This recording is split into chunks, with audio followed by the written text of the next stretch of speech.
forth for the past couple of days, convincing themselves that it ain't over till it's over. Well, we've been here before. You know, our backs against the wall and need to win one game, and that's how we're looking at it, is to win one game here and then be able to bring it back in Phoenix. So it's going to be tough, but if the team can do it, we can. I think everything is in perspective. We know that we can do it. We know we've done it before. It's not going to be easy, but, I mean, our team didn't get to this level not being confident in our ability, and we think that if we can win one ball game, as I said, and send it back to Phoenix, we're going to feel good about our chances. We're still 3-1. So we'll be convinced if it gets to 4, but we're not convinced yet. Paul Westphal, I don't think he's being smug. I just think he's kind of worn out.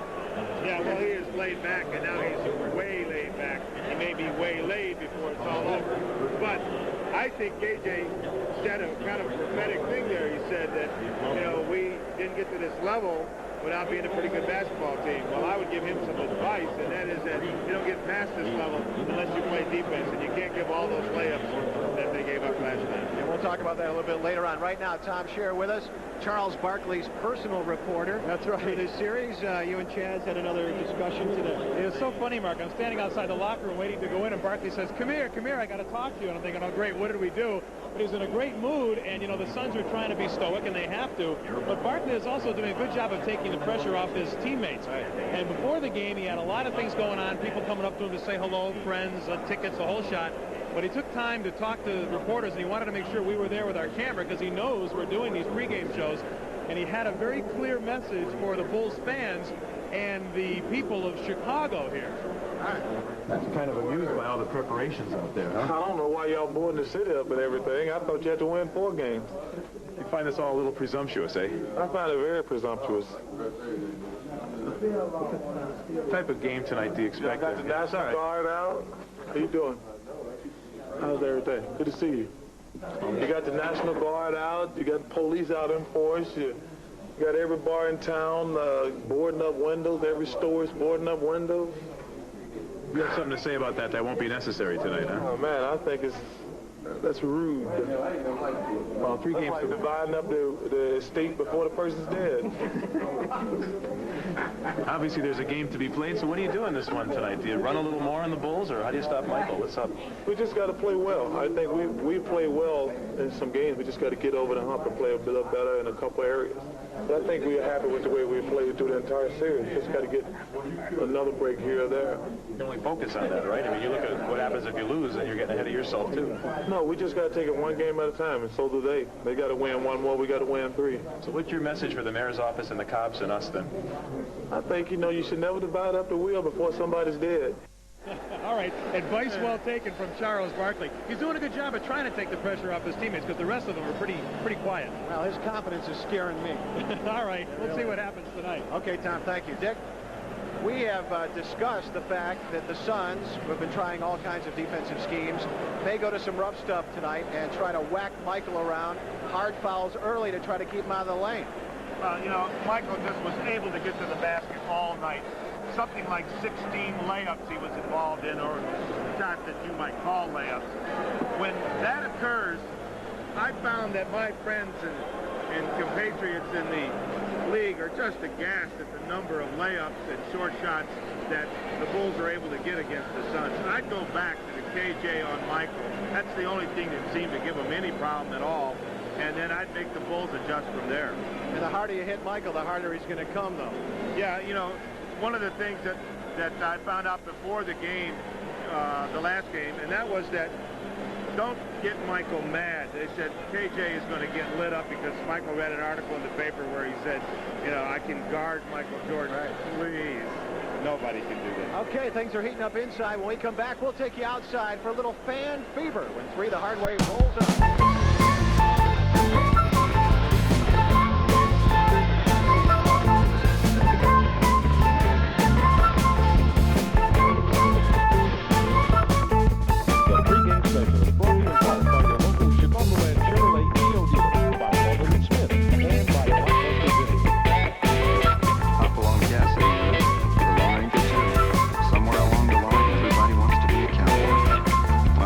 Well, you never got the point.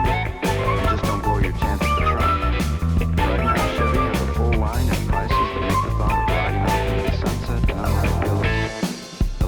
lasting, most dependable trucks in the West and the East and everywhere in between. Chevy trucks. Because you're still a kid with a dream. It's just that now you're old enough to do something about it. This is a grand sofa. It's a reproduction, but it costs more than the original. These are leaves. This is explain to me. It says Meg Riley.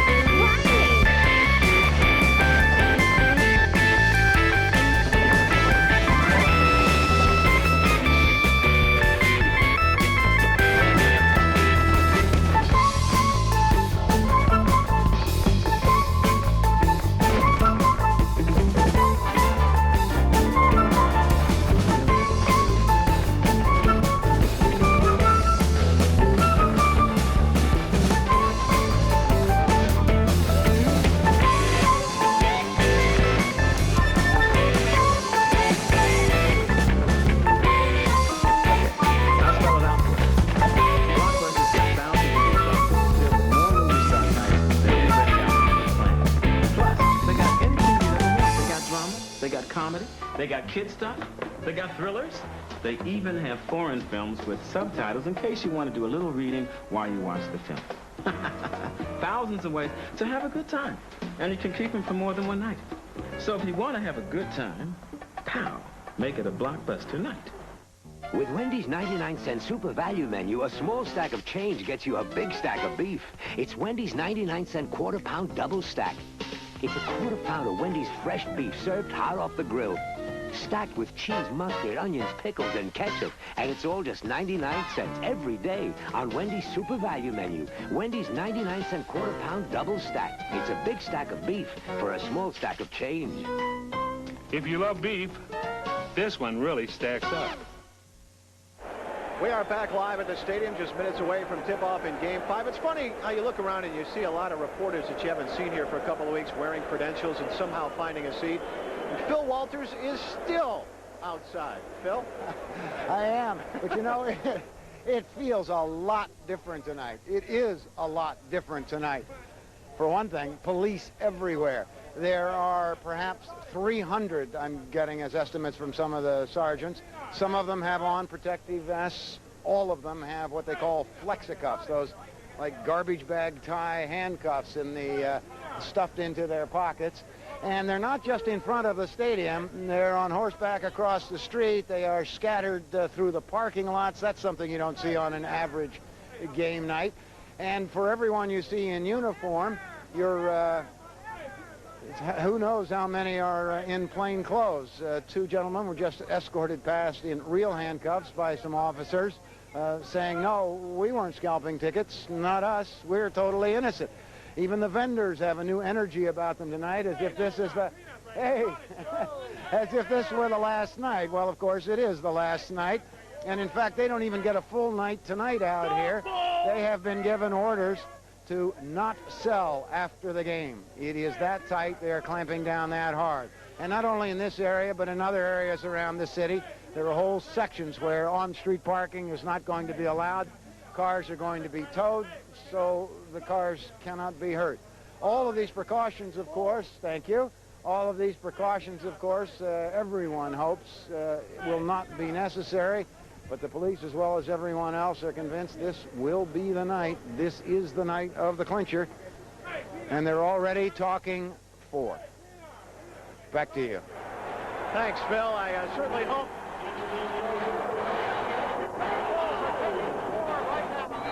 Now, you see the PSA that the Bulls made. You heard Mayor Daley. Chicago Police Department, and at every opportunity the players are continuing to plead for a peaceful celebration tonight. I think it's just outrageous for people to do those types of things. You know, I understand having a good time and, you know, doing your own thing, but, you know, you don't go out there and mess up other people's property. You know, please be careful, and, you know, we don't need that. Hopefully that, you know, everybody's safe. We don't get too out of hand. I think last season I pretty much missed it because I stayed here at the stadium most of the night. But, you know, hopefully they're not as destructive. And we'll be back in just a moment.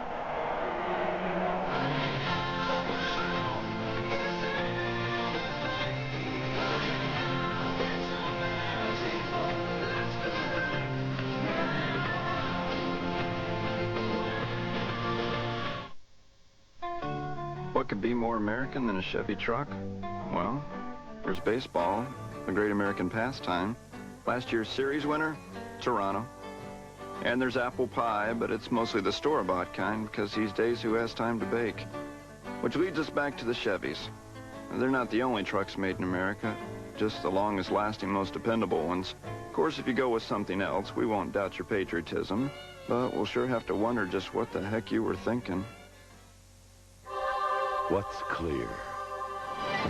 Crystal clear Amoco Ultimate. What isn't? All other premium gasolines. What's clear? Amoco Ultimate is the only premium refined an extra step to remove harmful impurities the others leave in every tankful. What's clear?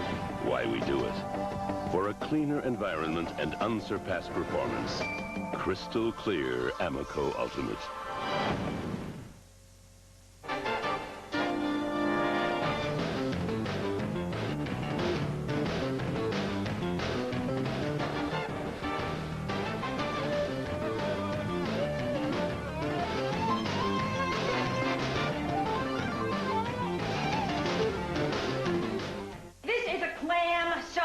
It's a reproduction, but it costs more than the original.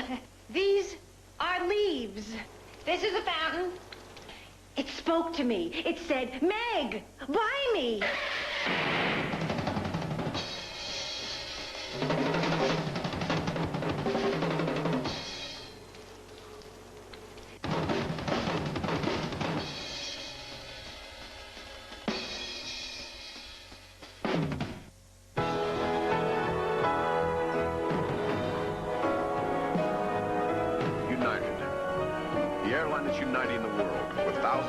To cities on 5 continents, proudly unveils a plane no bigger than your hand. It comes with McDonald's Friendly Skies meals for kids, the food kids love. Because when you're big, you should always remember the little. United. Come fly the Friendly Skies. We are back. Wayne Messmer's national anthem merely blowing the lid off this place again. And just a few moments ago, we took another peek downstairs to take a look at the Bulls locker room and get it set up for the celebration and the post-game news conference. And yes, there's the bubbly, ready to be popped. It's chilled, and I certainly hope that we didn't jinx everything by showing that. Well, Mark, you know, I was concerned about whether we would be going back to Phoenix or not, and I know all day long you've been very concerned about going back to Phoenix. Mark does not want to go back to Phoenix. I really wasn't convinced that the Bulls would win until I saw that you were wearing your 8th grade tuxedo here. That's right. And a collar here with no button. That's right. You know you're going to be dashed with champagne. I'm not wearing any socks. That's right. I'm set. I'm prepared. But seriously, you gave your scenario quarter by quarter at the top of this broadcast. You really think it's going to come down to a buzzer beater? Well, I really think Phoenix has weapons. I think they're gaining confidence game by game. And if the Chicago Bulls don't come out, split up the scoring a little more than they did the other night, I don't think you can have a scenario tonight where Michael Jordan can carry this team completely on his back. Key player in the game, Scottie Pippen, got to assert himself. Scottie Pippen took a back seat in that last game. That is not something he wants to do. It's not something he can handle. Can we handle a 2-time defending championship team being too tight? Think that's possible? Well, no, I think tightness is always going to be manifested early in the game. You know, it's like any sport. You always get butterflies, the kickoff or the first tip-off or the first few minutes of a game. The more banging there is, the less, you know, butterflies there'll be. And we understand there's going to be plenty of banging tonight. All right, let's run it down for you. Here's the schedule. Tip-off, 8 o'clock, just a couple of minutes away. Then our live post-game celebration report, followed by a rebroadcast of the clincher in Game 5. If they do not win tonight, I don't even want to run it down, but we will have a live post-game show followed by the Tonight Show with Jay Leno, then later with Bob Costas, and then the rebroadcast of the game, but we're not looking for that. So, for Dick Versace, I'm Archie and Greco. Thanks for watching. Keep it on 5 all night long. We hope to be partying with you. See you after the game.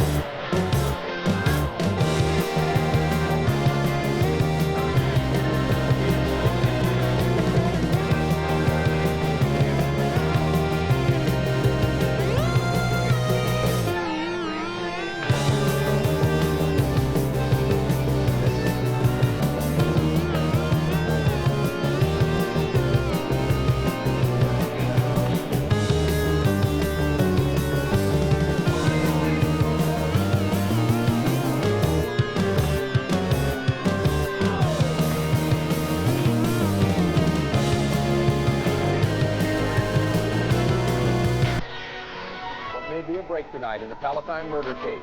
At this hour... Today's verdict is history made. Judge convicted of fixing murder. Teachers say that's the first step in breaking down barriers. Several thunderstorms embedded in the system, so you should expect some severe weather. There was an attempted robbery here on the night of December 13th. You're looking live at the scene of an extra alarm fire burning out of control. She describes herself as a broken woman who underwent a horrifying experience at the hands of a suburban doctor. Channel 5 News, always Chicago's best news.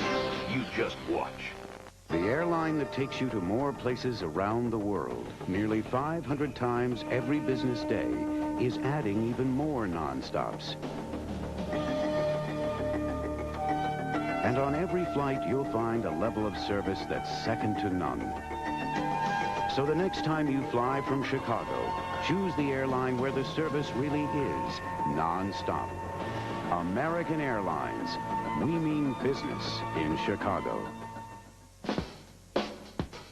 Summertime's the right time to save on Ford trucks, the best-built, best-selling trucks in America. Now get low 3.9% factory financing or $1,000 cash back on Ford Aerostar. Save on the best-selling Ford Ranger, too, the best-selling Ford F-150, and America's favorite sport utility, Ford Explorer. Summertime's the best time to get a great deal on every Ford truck in stock, like 3.9 financing or $1,000 cash on Ford Aerostar, but only for a limited time. See your local Ford dealer today.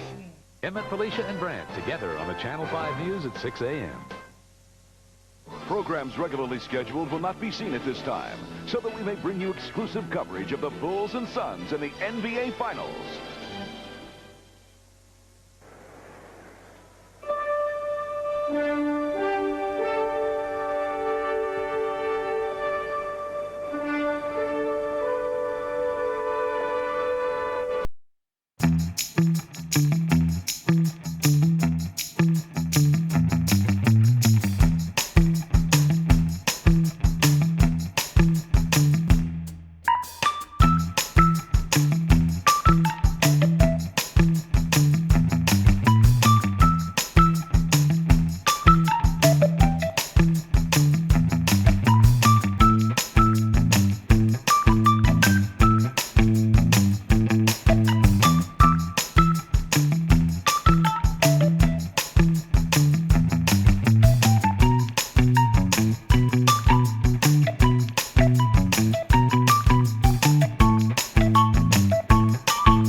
Is the NBA on NBC.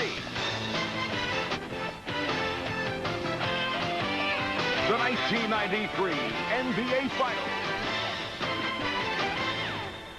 Tonight, Game 5 between the Chicago Bulls and the Phoenix Suns. Chicago Stadium has been sold out for every game this year, of course, but this is the one game it has all been pointing toward. The Bulls' first chance to fulfill their season-long quest, and their only chance to do it in front of their home fans.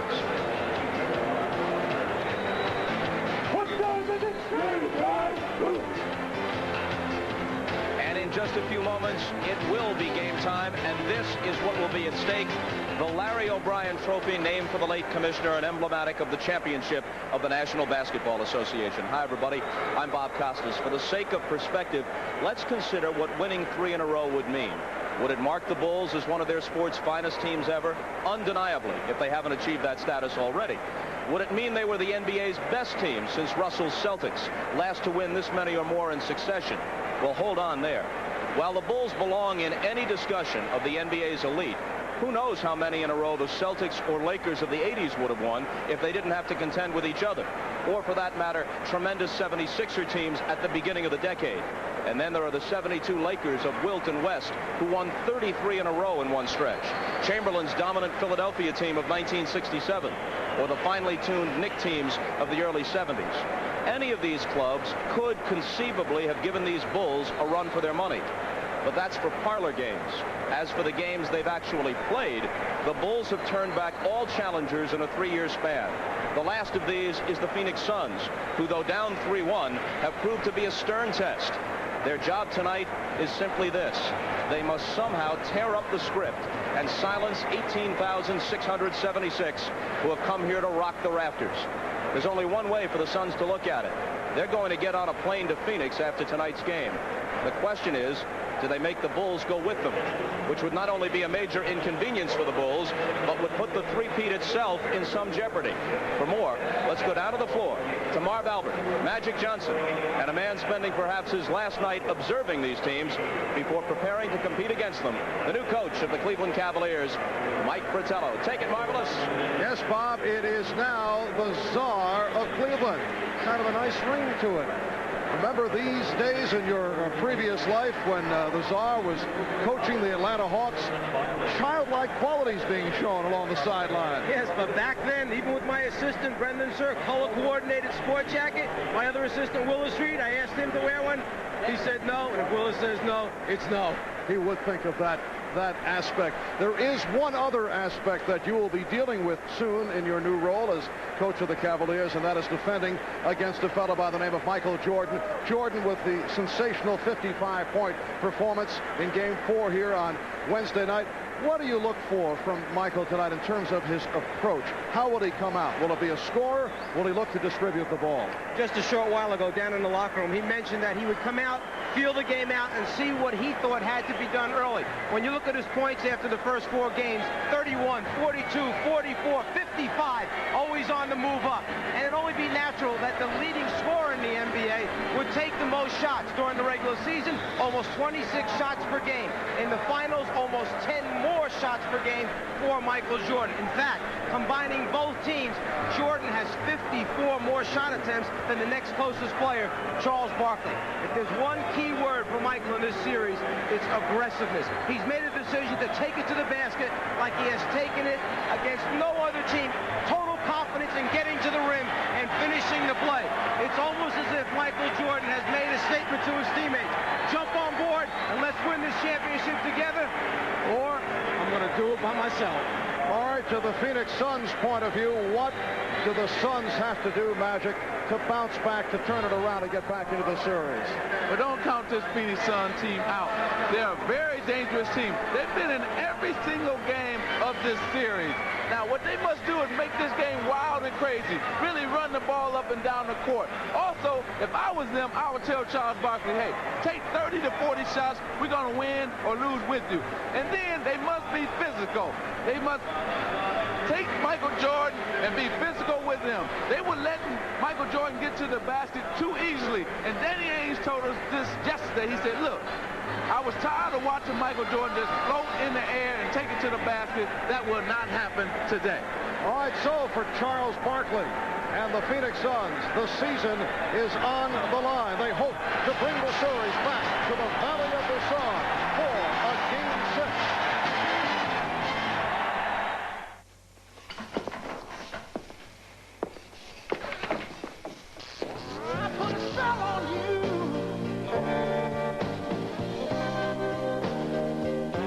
Genuine draft.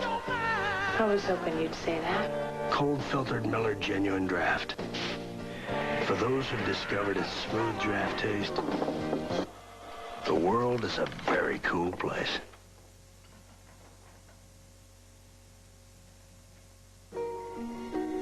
If everyone got together and concentrated on everything they ever wanted, and everything they ever hoped for in a mid-size sedan.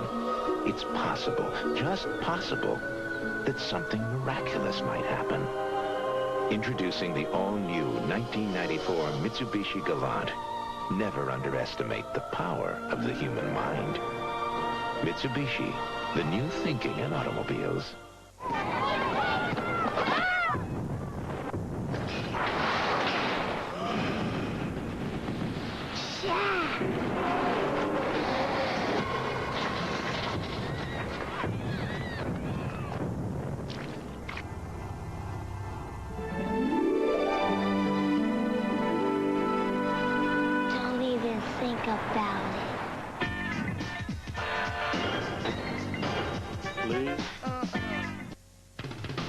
The NBA on NBC is brought to you by cold-filtered Miller Genuine Draft. Get out of the old, get into the cold. By Visa, it's everywhere you want to be. And by Mitsubishi, the new thinking in automobiles. Good evening, ladies and gentlemen. The Chicago Bulls welcome the world's greatest fans to the Chicago Stadium. Tonight, Game 5 of the NBA Finals is between the Phoenix Suns and your Chicago Bulls. Now for tonight's lineup. First for the visiting Phoenix Suns. At forward, from Auburn, 6'6", Charles Barkley. A 6'7" forward from Oklahoma State, Richard Dumas. At center, 6'10" from Old Dominion, Mark West. At left guard from Central Michigan, 6'6", Dan Marley. At the other guard, 6'1", from California, Kevin Johnson. The Phoenix Suns are coached by Paul Leswell, assisted by Lionel Holland, Scottie Robertson, the trainer, Joe Brodsky.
Here at Chicago Stadium.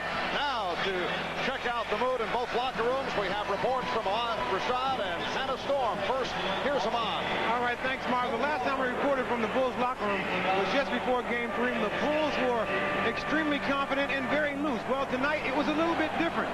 They were still confident, not as loose, but very cautious. I asked BJ Armstrong about it. BJ told me that in a game like this, at this point in the series, no more surprises. Both teams had made all the adjustments that they were going to make. The team that would win this game would be the team that wanted it the most. Hannah? Ahmad, the report on Charles Barkley's sore right elbow is a good one. For the first time in 3 games, he has not had to have excessive fluid drain from that elbow. He gave me the thumbs up. They'll check him at halftime. As for the mood in the locker room, it was quite subdued before the game. Many of the Suns clinging to the fact that they have faced elimination 4 times in these playoffs, but won every time. Their slogan tonight, win one. That's all they need to do to take this series back to Phoenix. Mark? Thank you, Hannah. The officials are Joey Crawford with the basketball, Jess Percy, and Jake O'Donnell. No team has ever come back from a 3-1 deficit to win the NBA Finals. Bulls, with the 3-1 lead, control the opening tip. Scottie Pippen, played by Dan Marley. Kevin Johnson opens against Michael Jordan. Pippen had a deflected short. And Barkley starts back. Loops over to Marley, who's guarded by Pippen. Johnson played by Jordan. And Barkley for three. Charles Barkley opening up by attempting from three-point range. Armstrong for Grant. Caught right. So everyone touching the ball here on the first two possessions. Grant. Marley with the rebound. Kevin Johnson stopped by B.J. Armstrong. A minute gone by. Richard Dumas. And it's Barkley stepping back, changed his mind. Marley passed on the three, missed the reverse. Rebound West. Kept alive by Dumas. And Michael Jordan gets to it.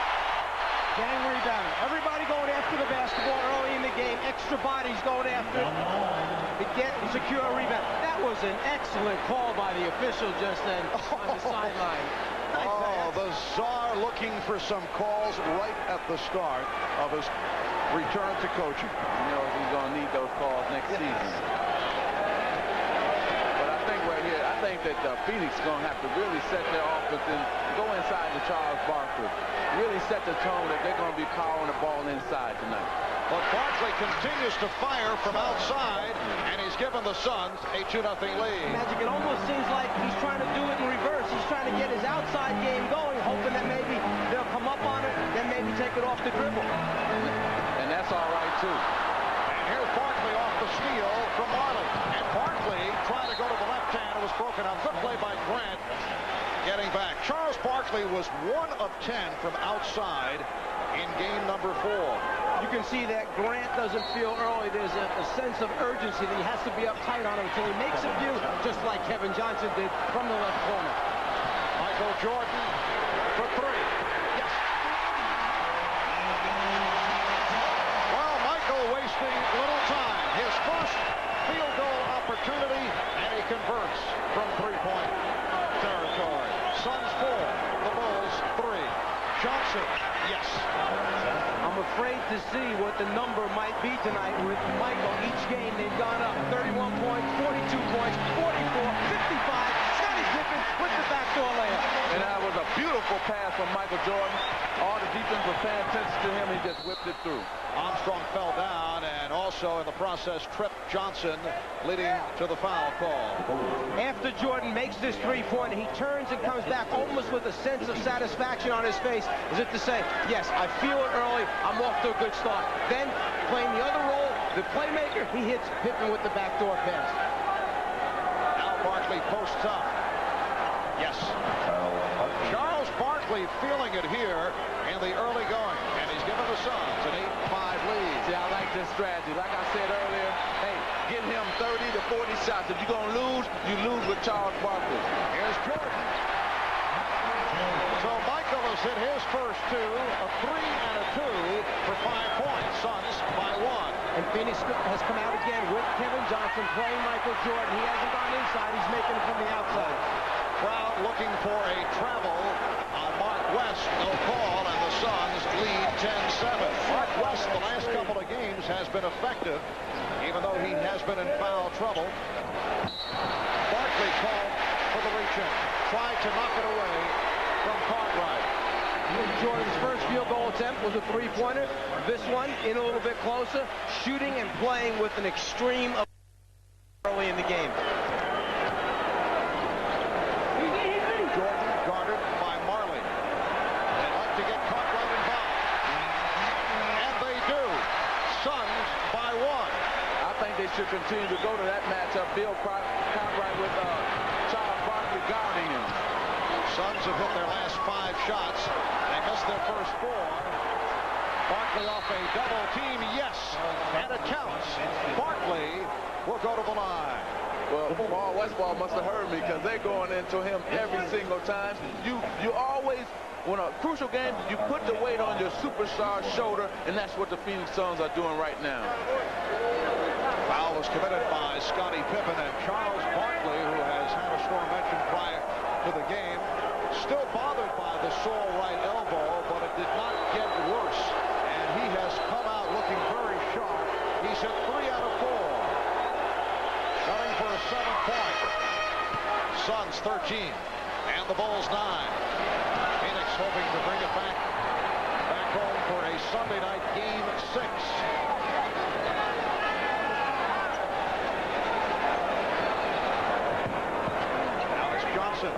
Guarding Jordan. Pippen. Dumas challenging, came away with it. Barkley passed down the 3. And now looks to regroup. And now takes it by himself. Met by the double team, had him pitch it out. Here's Dumas. Well done by the Suns. Patience, execution, the skills part of it, passing the basketball. Everybody doing what they were supposed to do when the double team took place. The Suns 15, the Bulls 9. Last touch by Phoenix. It'll be Chicago ball with 12 on the 24, but Phil Jackson wants to talk it over. Timeout taken with 7 minutes, 11 seconds to go in this opening quarter. Michael, prior to the game, and asked what his approach would be in coming out tonight in game number 5. I have that inner drive to do whatever possible to get this game over with tonight. I may be a little bit overconfident, or a little bit too hyped. Hopefully I'm not, but this is how I much approach the game, because as much as we can limit the confidence that this team may have, it's better for us. And I think if we can get it done now, we may be facing a Tiger back in Phoenix. So I told the guys, I'm not going back to Phoenix with you guys. If you guys want to go back and play, you're going by yourself. I want to get it over with right now. Well, that's great thinking, because if Chicago loses this game, it's going to be tough. 24-second clock just ran off, but it'd be tough for them to beat the Bulls to beat the Phoenix Suns again in Phoenix. I think that the momentum will switch to the Phoenix Suns, and that's why the Phoenix Suns right now come out aggressively and ready to play this game. Suns 15 and the Bulls 9. Barkley again. And the Suns have hit their last 8 shots, and they now lead it 17-9. Ahmad Rashad mentioned in that last timeout, it was a wake-up call timeout. Phil Jackson telling the team, hey, we got to get going. Let's not let them hang around and think they're going to disappear all of a sudden. They're building a lot of confidence. Cartwright, strip, Pippen on the recovery. And I would think that Phil Jackson is also thinking, as he did during the course of that triple overtime loss, that the Bulls sometimes rely too much on the crowd getting them to a higher level, and he said you can't do that, particularly when the Suns have come back on a number of occasions. Here's Barkley for 3. Marley trying to keep it alive. Marley does keep it alive. And the Suns get a new 24. Johnson with a beautiful crossover to set it up. Yes. There's the in-between game that Kevin Johnson uses so well. He did not try to force it and take it to the rim. He saw the defenders back there, just pulled up around 12, 14 feet, hit the jumper. Jordan for 3. West with the save. Brown looking for a travel. Here's Dumas with the ball fake, and it costs. Charles Barkley is furious right now at Richard Dumas. Loose ball foul against the Bulls. Well, Phoenix very fortunate they will get it back off that foul call. But first a look at the Kevin Johnson move with a crossover to beat B.J. Armstrong. And when Kevin is coming at you with a head of steam, that's when he's the most dangerous, because he can use all those type of moves on you. And the only thing you can do as a defender is backpedal. Horace Grant called for that foul. So the Suns back to the offense. They lead by 8. Open shot for Dumas. The Suns now lead 21-11. They have connected on 10 of their last 11 shots. When they went to the pick and roll with Phoenix,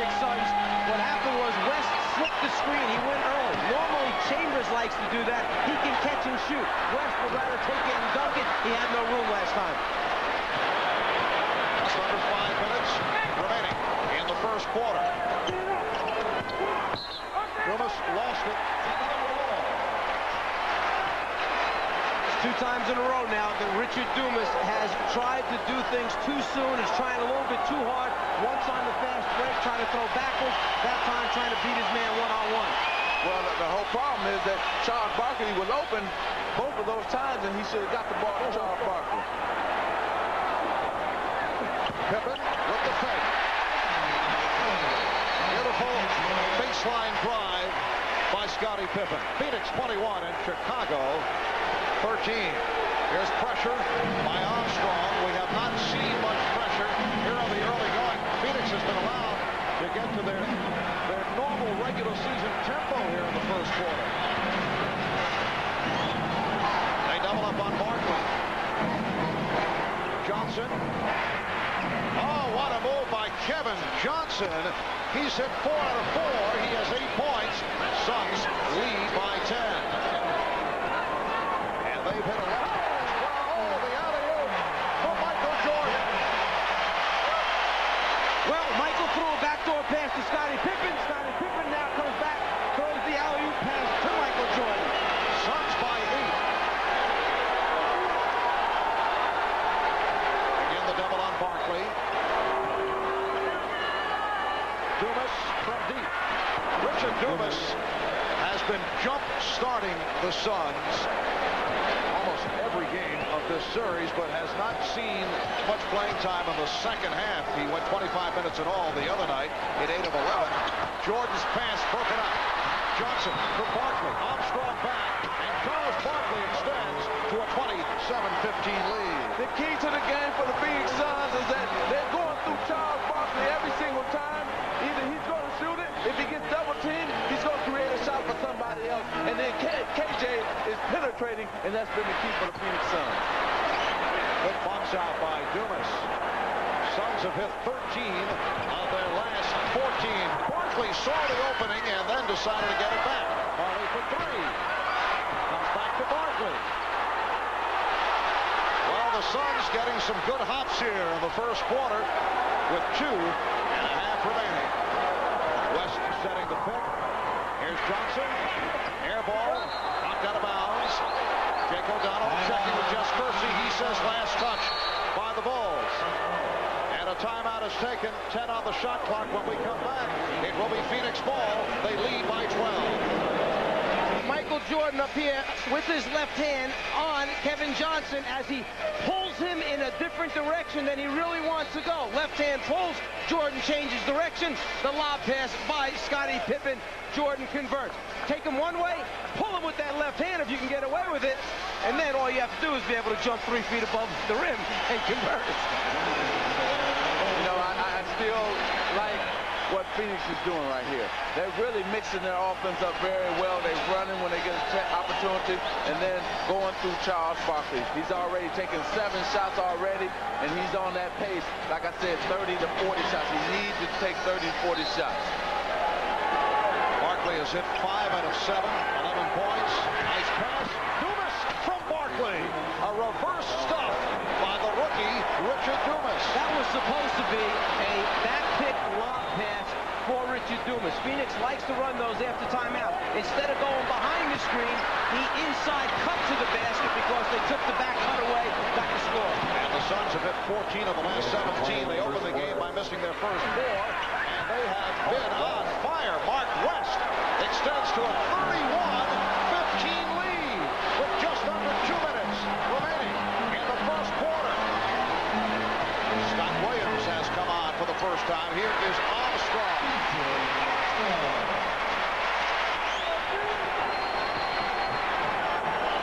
Suns have also controlled the boards. They have out-rebounded the Bulls 10-2. Dumas, yes, Richard Dumas has come out shooting.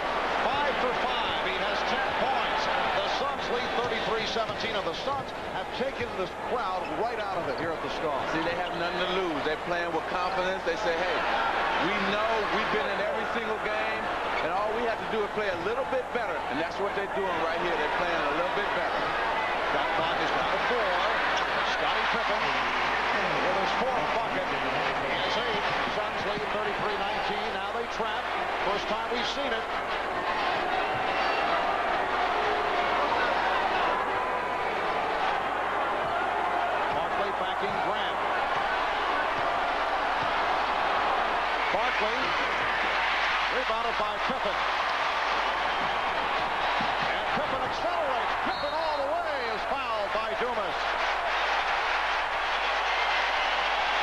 a moment ago, after a timeout, Phoenix likes to run a back pick. Scottie Pippen right there is supposed to get back pick. Dumas is supposed to run a lob pass route. Instead, Pippen takes it away. Dumas comes to the inside. You see the inside cut and the layup. No back pick lob, so I'll inside cut and take the layup.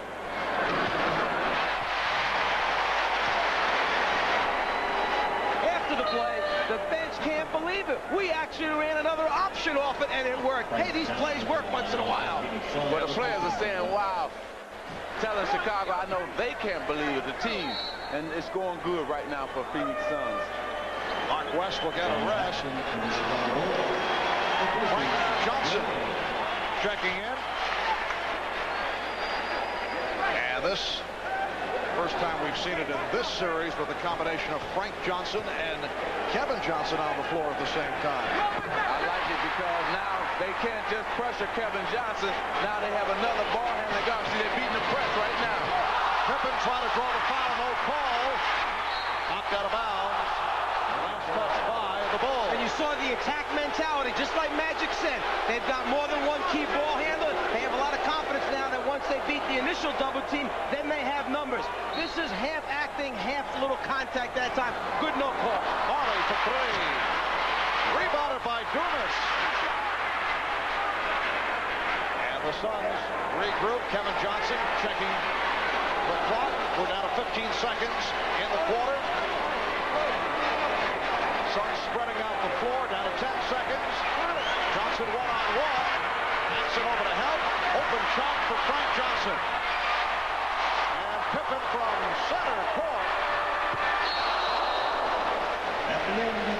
Charles Barkley providing a spark. Charles coming out on fire. He has 11. Richard Dumas with 10. The Suns 16 of 26. 62% shooting to open it up. And they lead by 12 after one.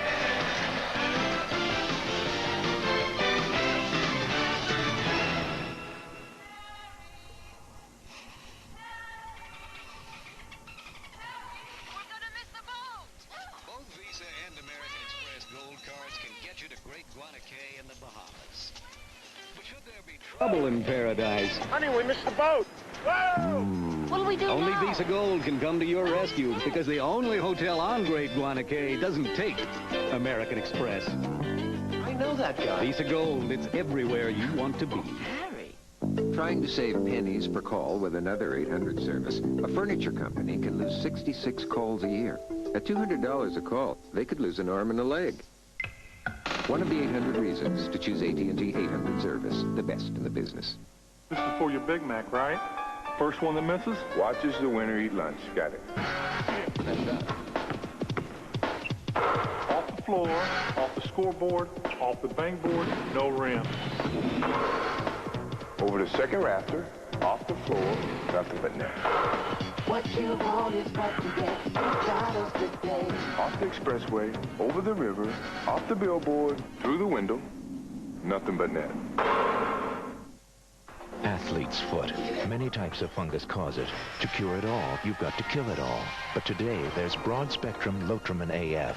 It doesn't just get some athlete's foot fungus, it kills it all. Lotrimin AF, the cure that gets it all. When you choose a family car, you put all your eggs in one basket. So, when it came to safety engineering, Mitsubishi did the same thing. Introducing the all-new 1994 Mitsubishi Galant. It's everything you ever hoped for in a midsize sedan. And a few things you never dreamed of. The Galant from Mitsubishi. The new thinking in automobiles.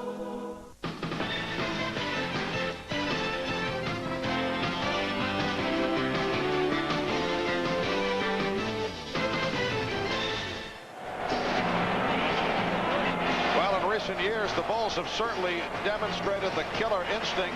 They have won 11 of the last 12 with an opportunity to clinch a series. On the other hand, as Hannah mentioned right at the start, the Phoenix Suns 4-0 in this year's playoffs when they have faced elimination. And that is the scenario tonight, trailing 3-1, and they have come out and taken a 33-21 lead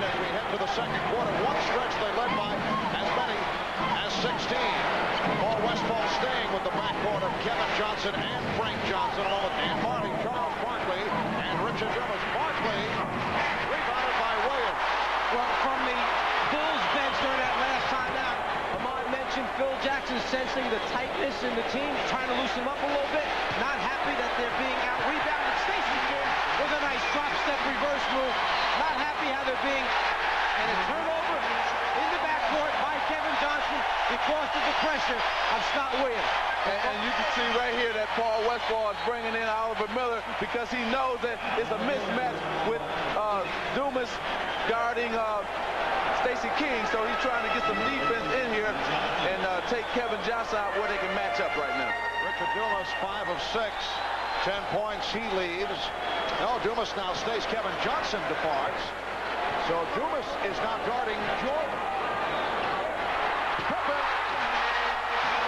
8 unanswered for Chicago. Last game, as soon as Richard Dumas went on Michael Jordan, Jordan put the ball on the floor, started to go right by him to the basket. We'll see if Michael attacks it the same way. Oh, good play by Paxson to tie him up.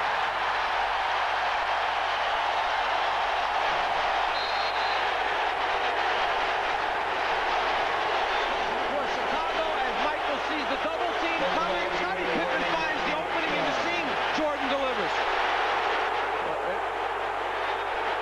And Charles Barkley in the face of Jake O'Donnell, the wrong man to start up with, and that was ushered aside by Dan Marley, and Jake being very compassionate here at the start. Well, Miles, you said it right. He should have gave Charles a tee, but Jake is a veteran official, probably officiated more finals than anybody, and let him go with that. Rejected by Jordan. And here comes Williams, 3-on-1 for Chicago. Phoenix got back. Stacey King, who just checked in. Paxson, eluding Barkley, hits the three. John Paxson with the tie-up, a three-pointer. 11 straight points by Chicago, and they move within 5.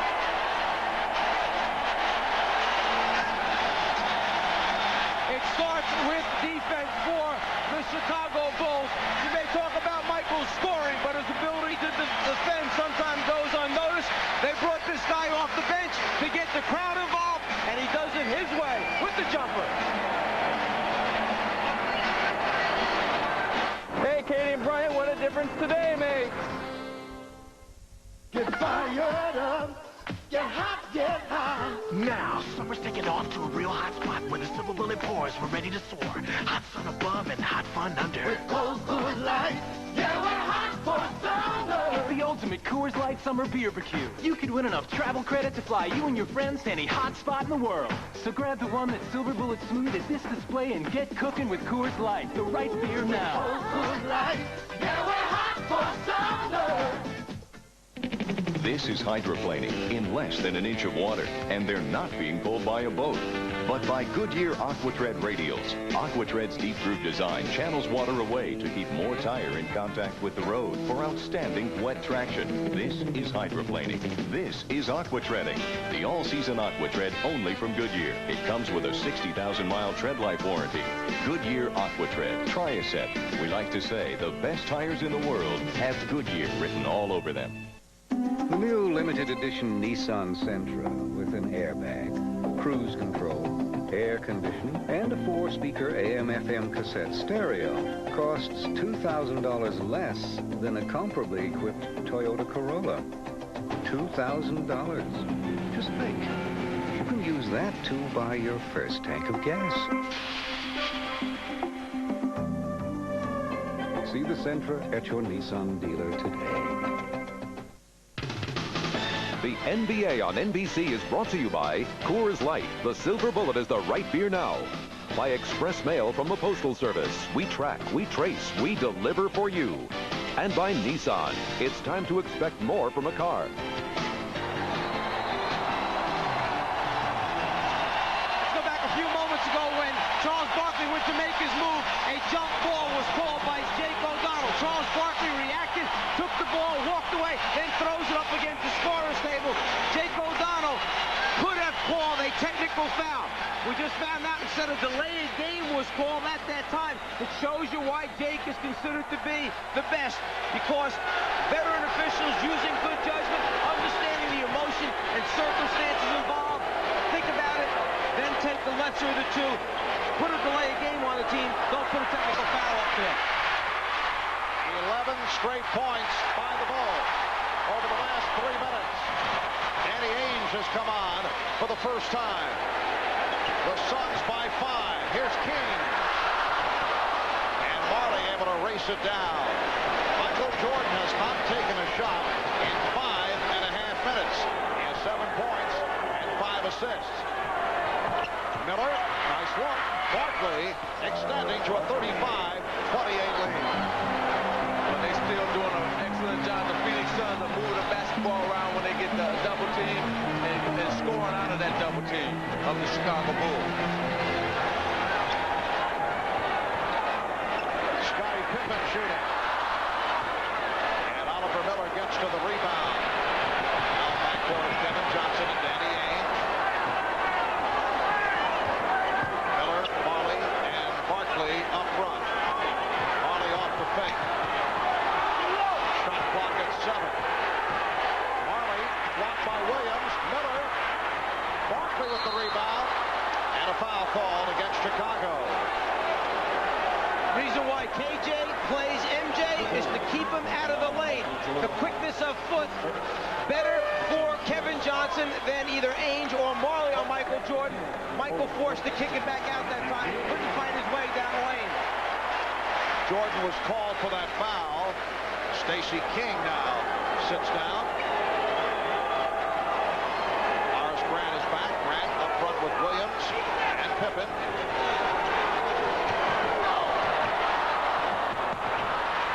Barkley for Miller. Block. Miller again. Miller with the tip. Oliver Miller hanging in. Extends to a 37-28. Phoenix advantage. Pippen with the spin, and he was met by Miller. Foul called. For Miller, his first. The second and third effort is here tonight for the Phoenix Suns. Miller keeping it alive on the glass after he misses the first shot attempt. And then the cry in the locker room for Phoenix before the game was, let's defend somebody. You see people trying to help each other out. Even though Miller fouled, Marley turned around, patted him on the back because he knew his teammate was there for him. And Chambers had just checked in, trying to get down court. Paxson cut him off. Jordan for 3. Michael had not taken a shot in 7.5 minutes. Kevin Johnson, bad shot. Rebound, Mark West. And he's fouled. The Phoenix Suns are more aggressive than the Chicago Bulls. They are a step quicker than the Chicago Bulls on both ends of the court. Well, the crowd reacts because Will Perdue is over at the scorer's table. He has been a forgotten man through the playoffs. This his first appearance in this series. I'll tell you the reason for that. Right now, Phoenix is beating Chicago 19-7 on the glass, 8-0 in offensive rebounds. As a result, they've got 9 more shot attempts at the basket. This is Perdue's chance to come in the game and show he can help out. Not only that, Mike, but also give the team some energy. Right now, they have no energy. They're flat. They need somebody to pick them up, and I think he's going to try to go with Will Perdue to do that. And Scott Williams departs. B.J. Armstrong, John Paxson, Michael Jordan on the floor. 3-guard alignment for Phil Jackson along with Will Perdue and Horace Grant. Mark West is not a good free throw shooter, but he hit his first to extend to a 10-point lead. 4 minutes gone by in the second quarter. Mark Albert, Mike Fratello, Magic Johnson, Ahmad Rashad, and Hannah Storm from Chicago. Bob Costas will be on hand with the Prudential halftime report. 6 on the 24. And Grant gets it back out. Here's Paxson straight away for 3. Well, this is a familiar role for John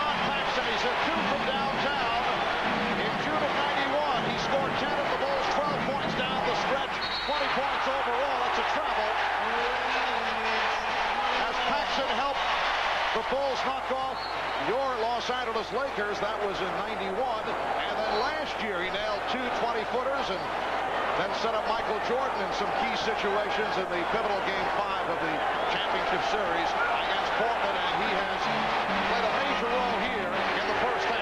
Paxson again.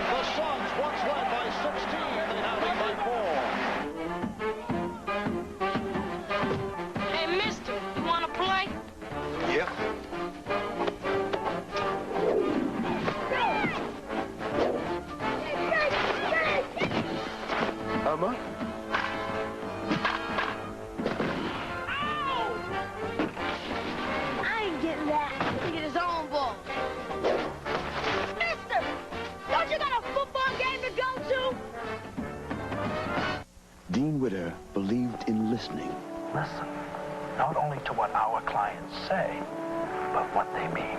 Each client has a level of comfort. Endeavor to find it. We measure success one investor at a time.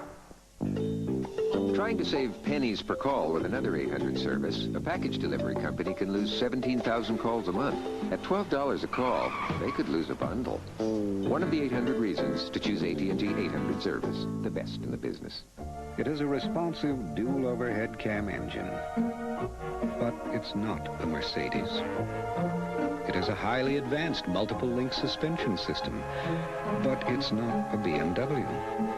And it has an airbag with terminals plated in gold, but it's not a Lexus. It's an entirely different kind of luxury sedan. It's an affordable one, the Nissan Altima. See it at your Nissan dealer today.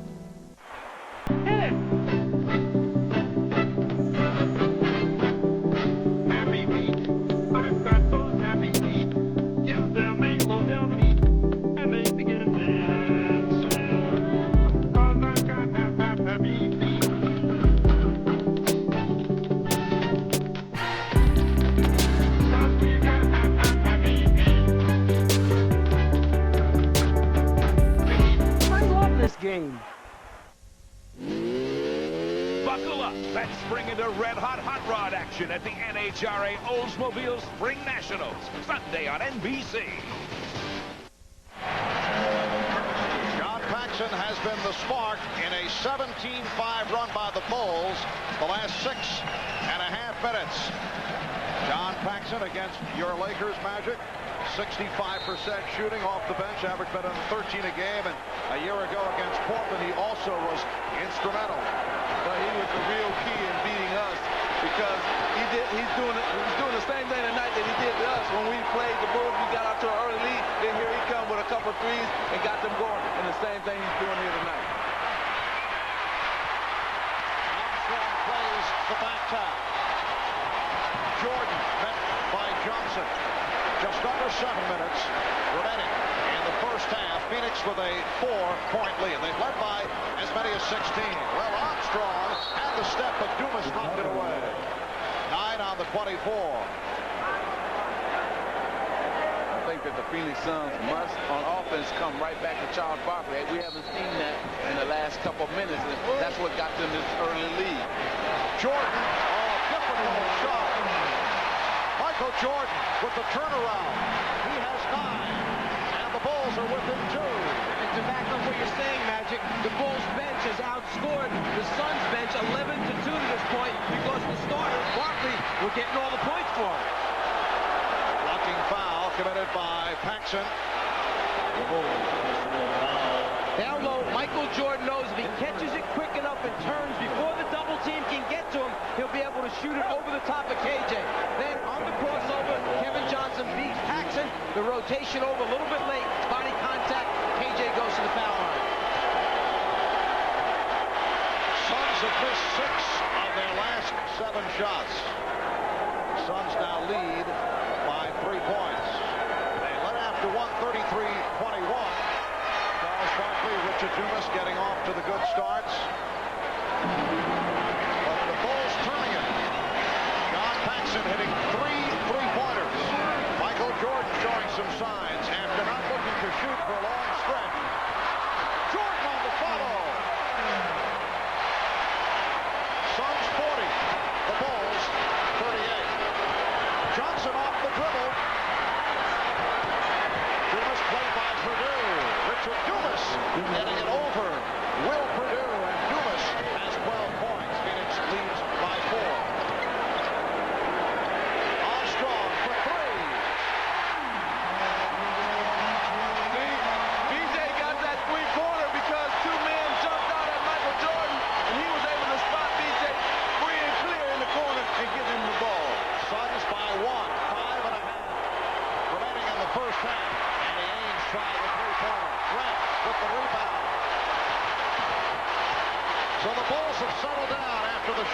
start, trailing by as many as 16.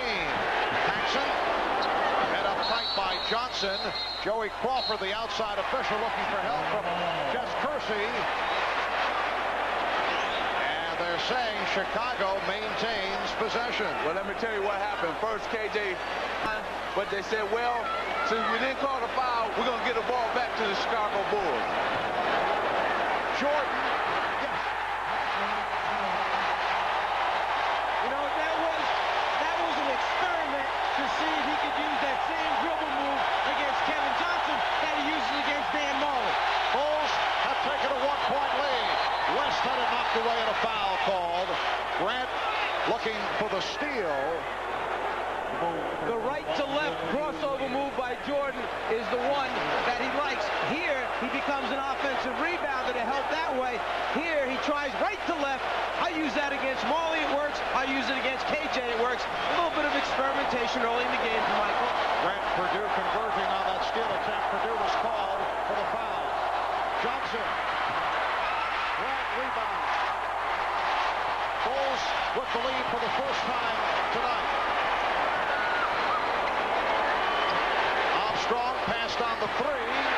Hits the two. Chicago 45. Phoenix 42.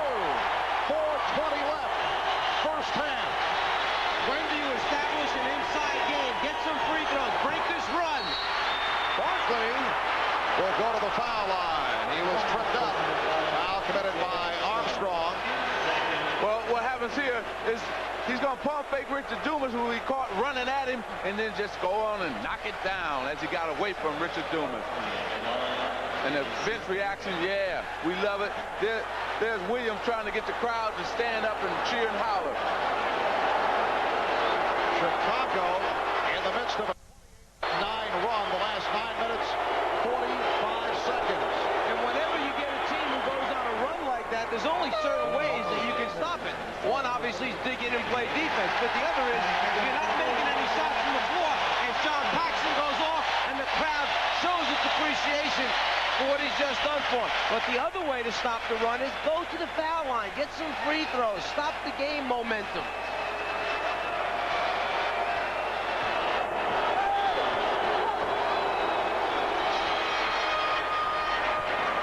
Bulls by 1. Charles Barkley trying to spark his ball club up.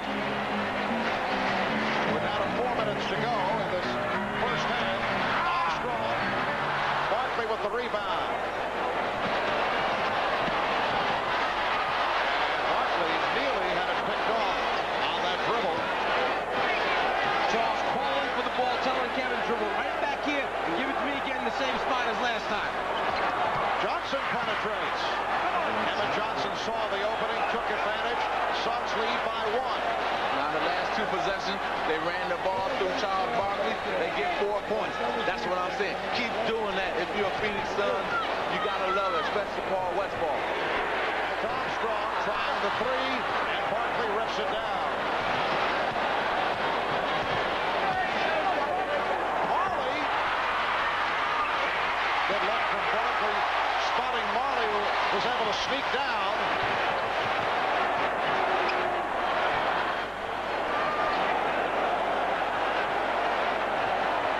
Armstrong resets. Scottie Pippen. Well, the Bulls now have hit a drought after the hot shooting. Marley for 3. Oh, he was surprised that he had that kind of room. But he kind of faked like he was going to pass it inside, and both men went that way to the ball fake, and he just raised for the 3. Marley hit 3 from downtown in game 4. He had the 6 in the triple overtime. And Barkley leads the Suns back. A little too much dribble by Charles. Dumas. Yes. Suns 51 and the Bulls 45. See, when he's got his feet set, that being Richard Dumas, he can hit those shots. He has trouble when he has to move left to right to get his shot off, but when he's at a standstill, he can knock it down. 22nd timeout taken by Chicago. Kevin Johnson sees the opening down the lane. Can't believe it's going to be that easy getting to the front of the rim. And then, as Magic said, when you back off this guy, you're asking for a headache. A three for Dan Majerle. 2:08 remaining in this first half. The new limited edition Nissan Sentra with an airbag, cruise control, air conditioning, and a 4-speaker AM/FM cassette. The Prudential halftime report. We'll talk with the Pistons' Isaiah Thomas. Detroit, of course, had a chance to three-peat back in 1991, but they were beaten by the Bulls in the conference finals. And we'll talk with Magic Johnson. His Lakers won back-to-back titles in '87 and '88, but their bid to win 3 straight was ended by the Pistons in the finals. Isaiah and Magic coming up on the subject of attempting to three-peat, but of course, the Phoenix Suns will have a lot to say about that. It is far from a foregone conclusion. The Prudential halftime report in just a few moments, but right now back courtside as we rejoin Mark, Mike, and Magic. All right, Bob. Suns with a 9-0 run after the Bulls took a 45-42 lead. After the last game, when Chicago went up 3-1, Cotton Fitzsimmons ran across the floor to me on the way out and said, you know what? Everybody thinks this thing is over. He said, I'll tell you what, next game, the Suns will be very, very competitive. He said, you have a bunch of fighters and battlers on that team. They'll come back next game. Cotton Fitzsimmons, Senior Executive Vice President of the Suns, color commentator on the radio broadcast. Michael Jordan, 7 of 11. He has 15 points. Suns with a 51-47 lead with just under 2 minutes remaining in this first half. Now Barkley guarded by King. Drew the foul. So Charles will go to the line. Well, Michael Jordan, he said, well, if I can't get to the basket tonight, I'll just pull up and take my jump shot. You see that he had his head down, that froze Dan Majerle, and he just jumped right up for his jump shot once he saw Dan Majerle backing up. Foul committed by Scott Williams. Suns 6 of 7 from the line. The Bulls 2 of 2. Free throw shooting, killing Chicago. In game number 4, though they were able to win it. Oh, Charles.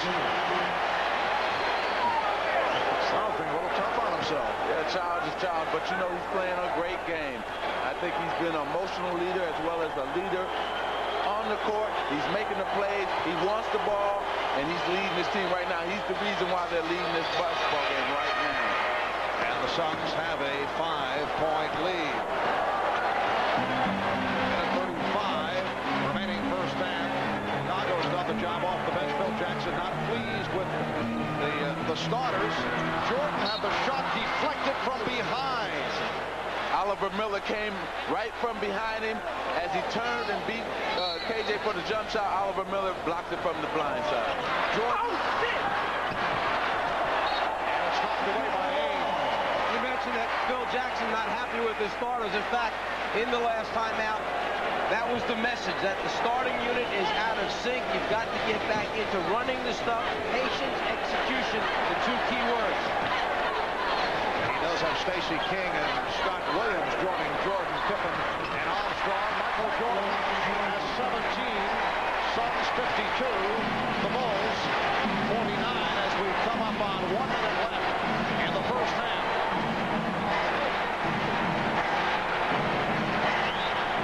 Barkley with a spin. Charles Barkley with a gorgeous move. And the Suns now lead by 5. He left Scott Williams behind him off the fake. That's a leg block. So the Bulls get a new 24. Well, what happens is right here, Charles is going to fake like he's going to the middle. He's going to spin baseline. See you later. Don't bother to jump. I'm going to dunk right in your face. 18 for Barkley.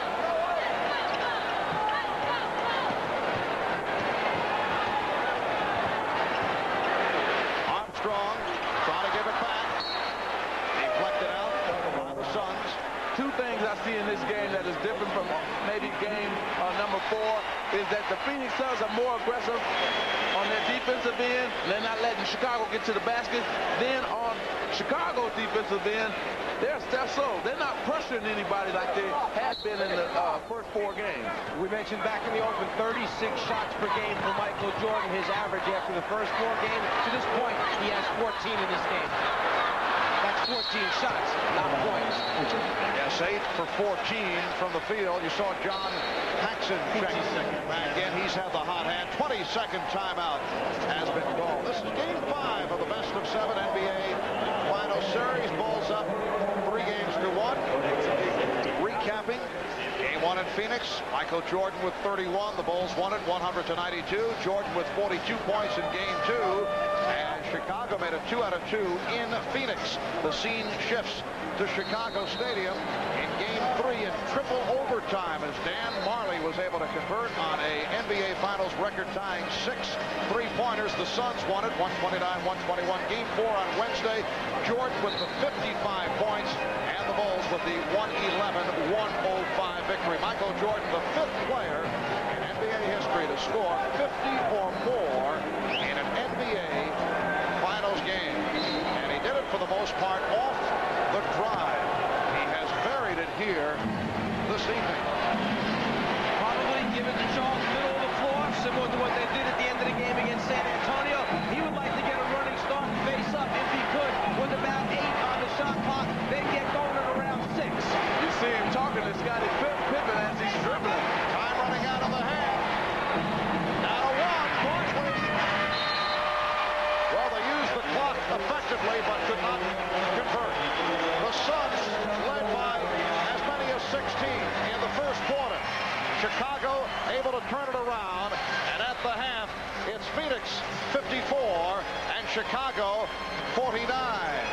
Well, here he is. He's going to be talking to Scottie Pippen, telling him, you can't guard me. You know what I'm going to do? I'm just going to take you to the basket. But he didn't score the basket. Get the idea, Charles, a little too tense for these games. Takes it too seriously. Well, right now, only thing he can do is be comfortable, because they're in trouble. And that's the way he is able to psych himself. Barkley with 18, Jordan with 17 at the half. It is a responsive dual overhead cam engine, but it's not a Mercedes. It is a highly advanced multiple link suspension system, but it's not a BMW. And it has an airbag with terminals plated in gold, but it's not a Lexus. It's an entirely different kind of luxury sedan. It's an affordable one, the Nissan Altima. See it at your Nissan dealer today. This is your life. This is your world. This is your chance. You gotta be there now. Since Sprint is the only global phone company that offers everything, local, long distance, and cellular, it means with Sprint, no matter where you go, there you are.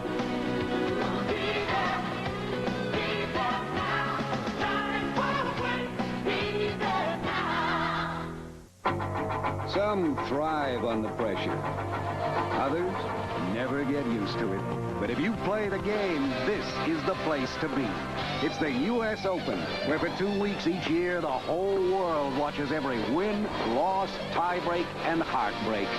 But if you go, get ready for excitement and pull out your Visa card, because the Open will take you to the edge of your seat, but they won't take American Express.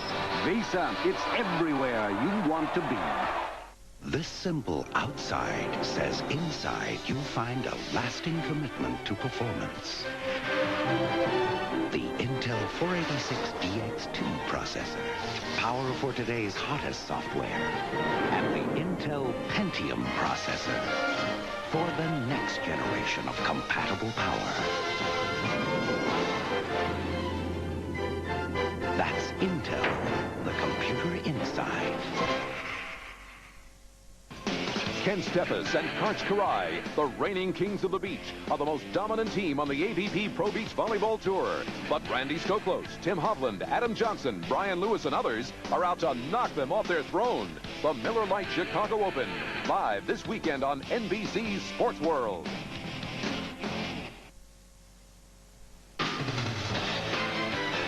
This is the Prudential Halftime Report, brought to you by the Prudential. Peace of mind.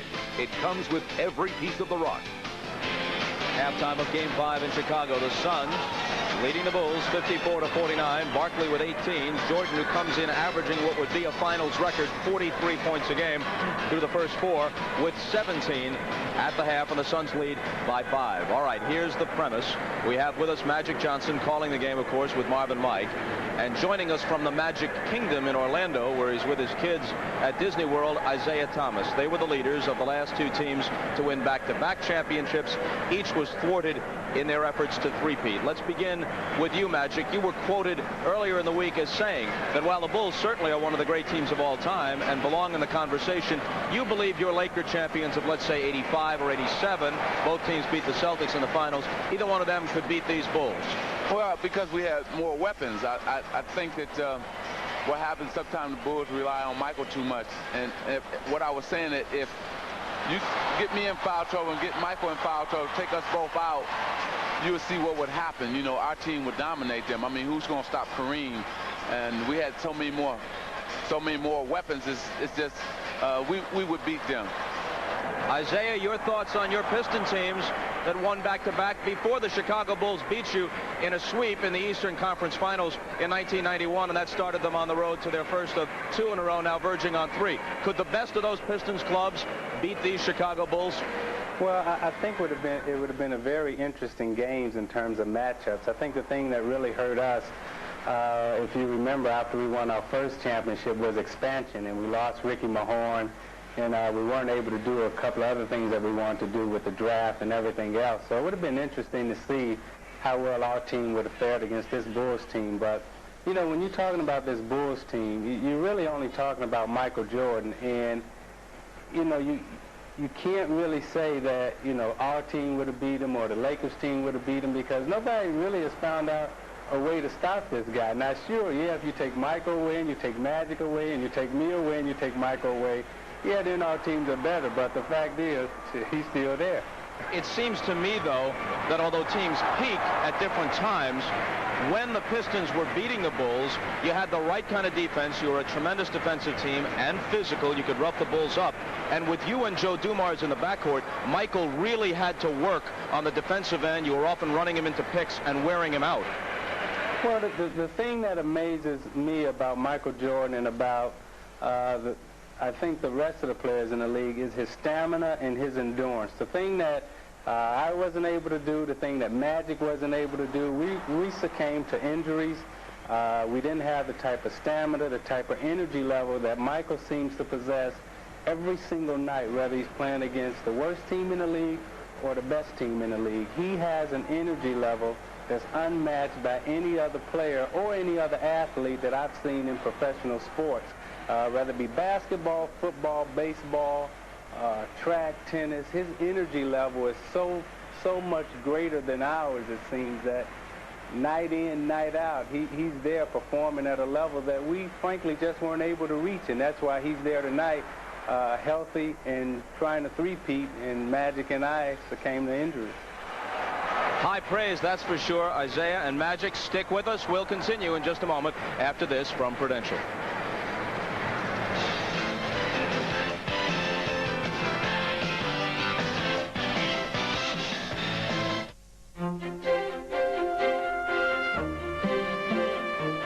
One of the most innovative real estate companies in America.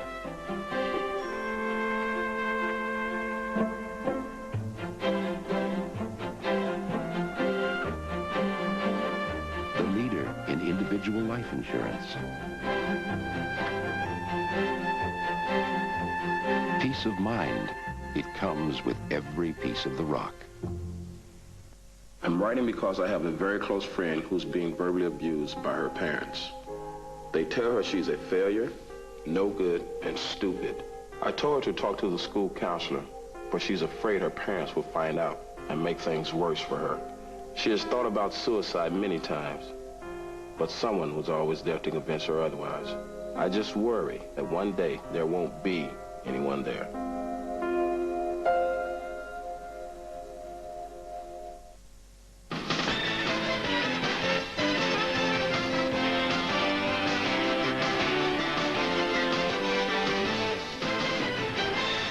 Well, that's the topic, a possible three-peat by these Chicago Bulls, and we're talking it over with Magic Johnson and Isaiah Thomas. Magic, a large part of this question is the era in which a team tries to accomplish it. You and Larry Bird were at your respective peaks at the same time. So the Celtics and the Lakers often went head-to-head. And earlier in the decade, the Celtics would meet the 76ers in the Eastern Conference Finals, or you guys would meet them in the finals. Otherwise, the Celtics or Lakers might have had even more in succession. Well, that's true. You know, we had the deal with the Boston Celtics, who was a fierce team to play against, who was a championship team. We had to beat them a couple times. They beat us. And then also we had to deal with Detroit when they came up and they had risen to the championship level. But let me just say this. No question that Michael would have scored 50 on us or 50 on anybody else, because he's just a great basketball player. But I think we would have held everybody else down and not take anything away from the Bulls, because I'm going to be very upset if he three-peats, that being Michael Jordan, because he's going to have something over me. See, I can tease him about my 5 championships. Now he's going to be able to, if he does it, be able to tease me about three-peating, and something I couldn't do. Of course, 5 titles for you and 4 other times in the finals, and each of the 4 times you lost, it was against certifiably great teams. Isaiah's already praised Michael to the heavens. One more quick one from you, Magic, then back to Isaiah. Do you feel that Michael is the best ever? I think so. I think he's not only the best basketball player, but probably the greatest athlete that's ever played any sport. And I also think that I had to give praise to another guy in Larry Bird. He was probably the most fierce competitor that I've ever faced. But Michael Jordan is not only the best basketball player, but he's the most exciting basketball player to ever play. We only dream about doing things that he can do, and that being Isaiah and myself. Isaiah, quick thought about the second half. The Phoenix Suns come right into the teeth of it here, and yet they lead at halftime. This is supposed to be a Bulls coronation, but the Suns are not succumbing easily. Well, I think what happened the first half, if you go back to the start of the game when you had the shot on the chalkboard that said win one game, Phoenix came out to play a basketball game when Chicago came out competing with destiny and history. And if the second half, you know, holds true to the fact that Phoenix is still playing a basketball game and Chicago is competing for history or destiny, then Phoenix is going to win the game, because you got to win the basketball game in order to win a championship or to go to the next level. And right now, Phoenix is playing a basketball game, and Chicago is talking about history and destiny. So one of the teams has lost focus. Isaiah, thanks a lot. Always great to talk with you. We'll hear from Magic, of course, in the second half with Mike and Marv. Let's quickly turn to Quinn Buckner up here in the perch. John Paxson, for one, on fire for the Bulls in the first half. Otherwise, Phoenix's lead would be much larger. Well, there's no question about it. I think Isaiah was right on target about what happened in the game. John Paxson was brought in to give some energy, to get some basketball style back, accustomed to the kind of play that the Bulls normally have. Without that, they really struggled. You see the ball fake against Charles Barkley, and Paxson makes one of his 3 three-pointers. The thing that you've got to say is everybody came here tonight thinking Phoenix had a tough battle and we're going to get beat easily. Obviously, they came to play this game. Even if the Bulls come back and win this in 5, it's going to be much tougher than it'll look on paper 20 years from now. The Suns have been in every game, and they lead by 5 here at the half. We'll get back to Marv, Mike, and Magic right after these messages from your local station. This has been the Prudential Halftime Report, brought to you by the Prudential. Peace of mind. It comes with every piece of the rock. Looks like the stars are lined up just right, 'cause they're back. Whoa! Gonna turn on the heat and light up the night when they're back. He's back. The stars are back on NBC. It's the only place to be. We're back. Yeah, the stars are back on NBC. Party time. This game is brought to you in part by American Airlines. The airline that takes you to more places around the world, nearly 500 times every business day, is adding even more non-stops. And on every flight, you'll find a level of service that's second to none. So the next time you fly from Chicago, choose the airline where the service really is non-stop. American Airlines. We mean business in Chicago. There is a sound you'll hear in the triangle below Canal Street. It's the sound of German being spoken by those who are moved by the art. In your town, America, and the world, Beck's, the #1 imported German beer. Electric Avenue beats the shorts off of Best Buy. Beats the shorts off of Circuit City. Beats the shorts off of Sears. Check out these 3 ways to win at Electric Avenue. Top brand names like Sony, Panasonic, RCA, Apple, Maytag, GE, and next day delivery. Plus an unbeatable 110% price match guarantee. Teeny little guys, weren't they? There is a sound you can hear on the new Riviera. It's the sound of German being spoken by those who converge on Ocean Drive. In your town, America, and the world, Beck's, the #1 imported German beer.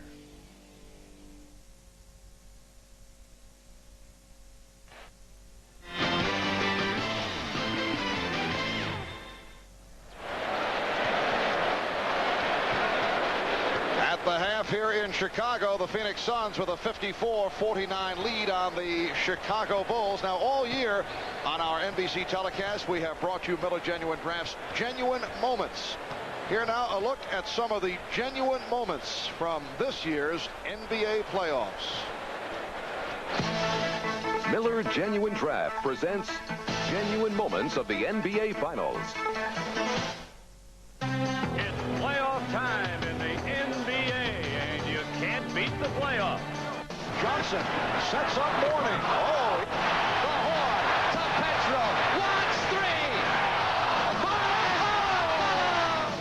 Hill has Curry. Followed by Johnson. For Barkley, here comes Sir Charles. Whammo! Hey, this game's not over now. Carl out of timeout. Here's Mourning, the shot. To Marley, can he hit another? A new NBA record, 8 trays for Marley. Devin McHale will be in the Hall of Fame. It's his game to win. When we go to overtime. Barkley, 20-footer, yes, with 1.8 seconds. Starks. What a move by Starks. 7 on the shot clock. He's got it. Shot by Perkins. 3, 2, Michael falls, fires. Yo! Does it again! The Bulls led. He looks at the crowd. And in the first half tonight, Michael Jordan, 8 of 14, 17 points, but went through a stretch of 9 minutes and 16 seconds without taking a shot. The significance tonight about Michael is the fact that Phoenix has made a commitment to go get him earlier on double teams.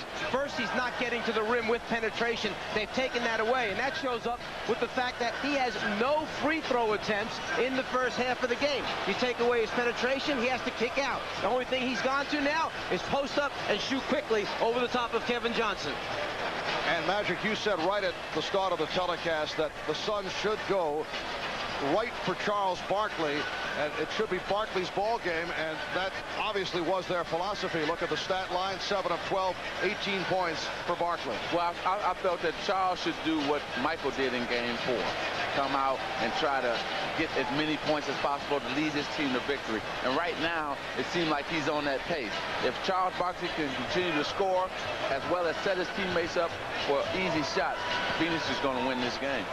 Well, for more on the Phoenix Suns, let's go to Hannah Storm with Phoenix coach Paul Westphal. Thanks, Marv. Coach, you wanted a commitment to defense in this game after what happened in the last game, and you've gotten it particularly against Michael Jordan. I know that Kevin Johnson draws the primary assignment against Jordan, but all your guys seem to be contributing against him. Well, we're playing some great defense tonight, and I just think that it's a civic-minded thing on our part. We know that they burn the city down here if they win a championship, so we're trying to save the city of Chicago tonight. We've enjoyed our week. You're going to continue to go with your rallying cry of 5 men on Michael in the second half? Well, we just want to keep doing what we've been doing. We're really moving our feet on defense, and it does make a difference. Okay, thanks, Paul. Have a good second half. Marv? Thank you. How to hear today's Miller Genuine Draft halftime statistics. Field goals, Phoenix at 50%, 23 of 46. Chicago picked it up after the bad start, 21 of 44, 48%. And Michael Jordan, 8 out of 14, 17 points. Also has 6 assists. We'll be back with the third quarter in a moment.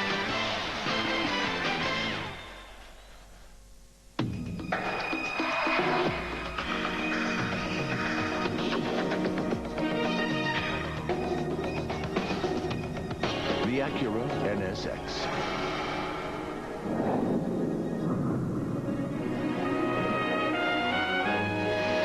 The Acura Legend. Proof that the symbols of power and sophistication can be more than just symbols. 2 teams, 2 area codes, 2 fans who want to talk after the game. Now, with AT&T, you could save 25%. Spend $40 or more a month, and we'll take 25% off your favorite area code. Just call 1-800-426-4752. Any one area code, anytime, guaranteed with no fee. Call to celebrate, call to rub it in. But call AT&T first and save 25%. Real savings made simple. Another part of the iPlan. Whoa, sumo wrestling. Come on, we'll miss the high dive competition. High dive, sumo, high dive. Guys, let's watch both. Miller Lite presents Sumo High Dive. No. Yes, it's true. Here's the reverse 2.5. Brought to you by Miller Lite. If you can combine great taste and less filling, you can combine anything. He's going for no splash. In his dreams, Bob. Some dive, some beer. Great taste, less filling. Can your beer do this? Turn to CNBC every night for Steals and Deals, the only cable show looking out for you. Janice Lieberman and a team of consumer experts hunt out the best deals and expose the latest rip-offs. Steals and Deals only on CNBC, cable's Money and Talk channel. It's a night to honor American heroes. Join President and Mrs. Clinton, Bill Cosby, Jack Lemmon, Sidney Poitier, Tom Selleck, Lou Gossett Jr., and Anita Baker as they honor the great ones. A once-in-a-lifetime event. The greatest athletes of our century together for one night only. The National Sports Awards at 8, 7 Central, NBC Tuesday. Welcome back to Chicago. Just moments ago, Ahmad talked with Bulls coach Phil Jackson. All right, thanks, Marv. Phil, a bit of a shaky start. Well, they came out and hit everything they took. I mean, they went at one time, I think it was 15 for 18 on their trips up and down the floor. Plus, they got rebounds. They played very well to start with. We had to really get emotional about the game, come back. Besides the deficit on the rebounds, what about more contribution from your starters? Well, that'll help. You know, Horace hasn't got into the ball game yet. Bill hasn't got himself really going either. So we'd like to get them going this start of this third quarter. But, you know, we need boards, and we thrive off defense. All right, good luck to you in the second half, Coach. Thanks. All right, back to you, Marv. And third quarter is underway with Richard Dumas taking it to the hoop, drawing the foul, and he will go to the line. Dumas with 16 points. Played the two-man game with different people. This time Dumas sets the screen, rolls, converts, and gets fouled. The opportunity now for the three-point play. Bill Cartwright called for the foul. 8 of 9 from the field for Dumas. It is a three-point play. The Suns 57, the Bulls 49. Marv Albert, all of the czar, the tennis spreader, Mike Fratello, Magic Johnson, Ahmad Rashad, Hannah Storm working the sidelines. Suns in one stretch led by as many as 16. The Bulls able to turn it around and come back. Pippen. Oh, beautiful move by Scottie Pippen, who has 14. Phoenix leads by 6. Kevin Johnson played on a switch. It's Barkley, West, Dumas up front. Johnson and Marley at the guard. Johnson being played by Grant, shot over him, rebounded by Cartwright. See, the problem with that was you had Michael Jordan on Charles Barkley in the low post. Throw that ball down in there. Charles has been having an excellent game already. There's a foul right there. Scottie Pippen a moment ago on the baseline makes the quick move, one dribble on the floor, able to get to the rim. But going back to what Magic had said, there were two decisions to be made. Should KJ try and take Grant off the dribble, or should he get the ball down low to Barkley versus Michael? That time it should have gone to Barkley.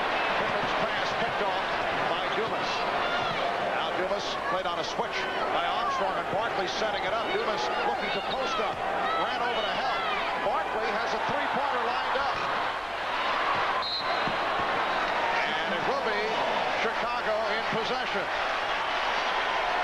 In the first half, from the perimeter, Charles Barkley 3 for 6 from the outside, which is very good for him compared to other games from the outside. Inside, Barkley was 4 for 6 in the first half. And Barkley 0 for 3 from three-point land.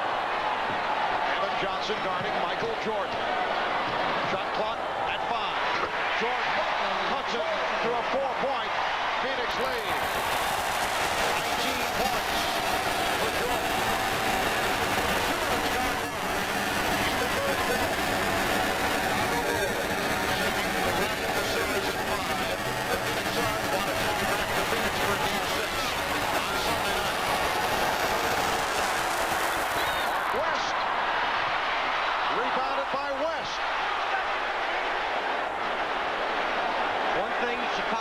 Guard against is thinking in their minds that, you know what, we can just hang around close enough, and then we'll put on a surge down the stretch. You have to watch out with the way Phoenix can score points. If they get hot in the last couple of minutes, you may not be able to catch them. Oh, Dumas able to hit on the scoop, and he drew the foul. Well, what's happening here is that, first of all, Michael Jordan is just going to take KJ as close as he can to the basket and then jump right over him. He's been doing that all evening. And then on the other end, Richard Dumas has been living off the double teaming of Charles Barkley. He just finds an open area time and time again. Charles gets in the ball, and he takes it to the basket. And the foul was called on Jordan. Michael Jordan is second. Suns 59, and the Bulls 53. Phoenix 11 free throw attempts, Chicago 2. Bulls were cold at the end of the first half, hitting only 2 of their last 9. Pippen trying to set up Cartwright, went off his chest. Between Bill Cartwright and Horace Grant, Chicago has received 2 points on the scoreboard to this point in the game. And Horace Grant comes off a superb all-around performance on Wednesday, but as you mentioned, he has been very quiet. It's Dumas again, serving up a facial. The Suns lead by 8. What the Phoenix Suns are doing in their half-court offense, they're really executing their offensive play in the half-court very well. Michael Jordan line drives it home. Phoenix 61 and Chicago 55. West setting the pick. And Marley has been very quiet. Richard Dumas with all 7 Phoenix points this third quarter. Barkley, yes. Charles Barkley has 20. The Suns 63. The Bulls 55. Cartwright over to set the screen. Cartwright with the open shot.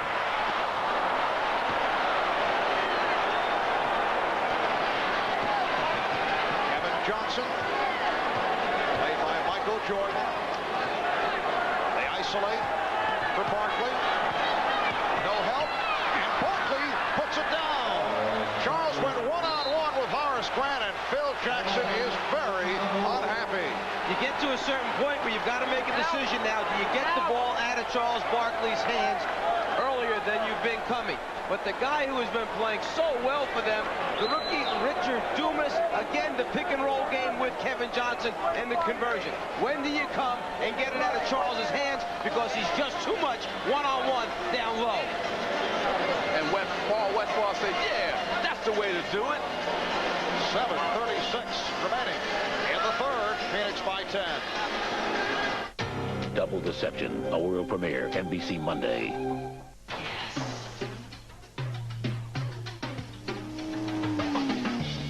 This is hot. This is cold.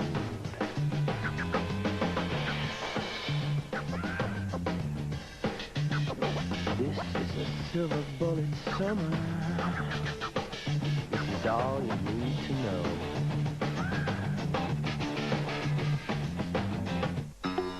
Listen. I will be so glad to get out of here. To your generation. Don't start no fight now. Listen I'm a black woman, okay? I deserve respect. To your world. Figure out what you're gonna do with your life. Listen. How can you be in love if you don't know nothing about it? To your heart.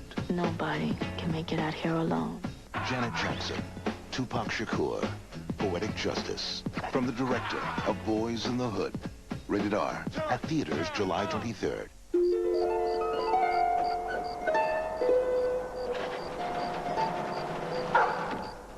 They're out there in record numbers, united in their respect for technology and disdain for gimmickry. Driven by thought rather than ego. Everywhere you look, there are signs of intelligent life. They are among us. They are our neighbors. They could be you.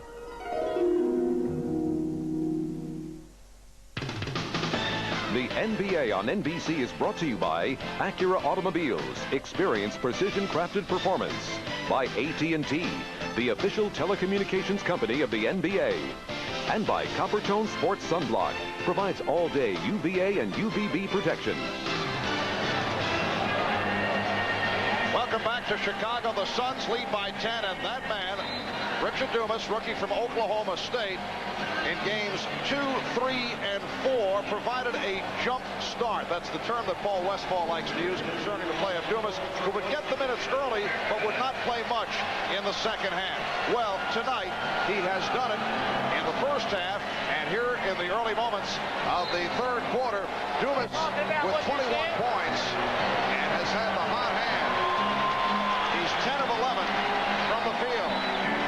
Lamar, what the fans should understand with Richard Dumas, his man is always leaving to go double team. So tonight he's finding an open area where they can get in the ball and he can score off of that double team. Well, Purdue back on the floor, not able to hit on that tip, and it's Dumas again. Well, following a strong regular season, Dumas struggled in the first round of the playoffs against the Los Angeles Lakers, had his problems against Seattle, and then turned it around. In fact, sat out completely in game number 7 with Tom Chambers playing most of the way against Seattle. And Dumas has come on in the first halves of this series. Will Purdue off the mark? Suns by 12 and back to the offense. Phoenix has hit its last 5 shots.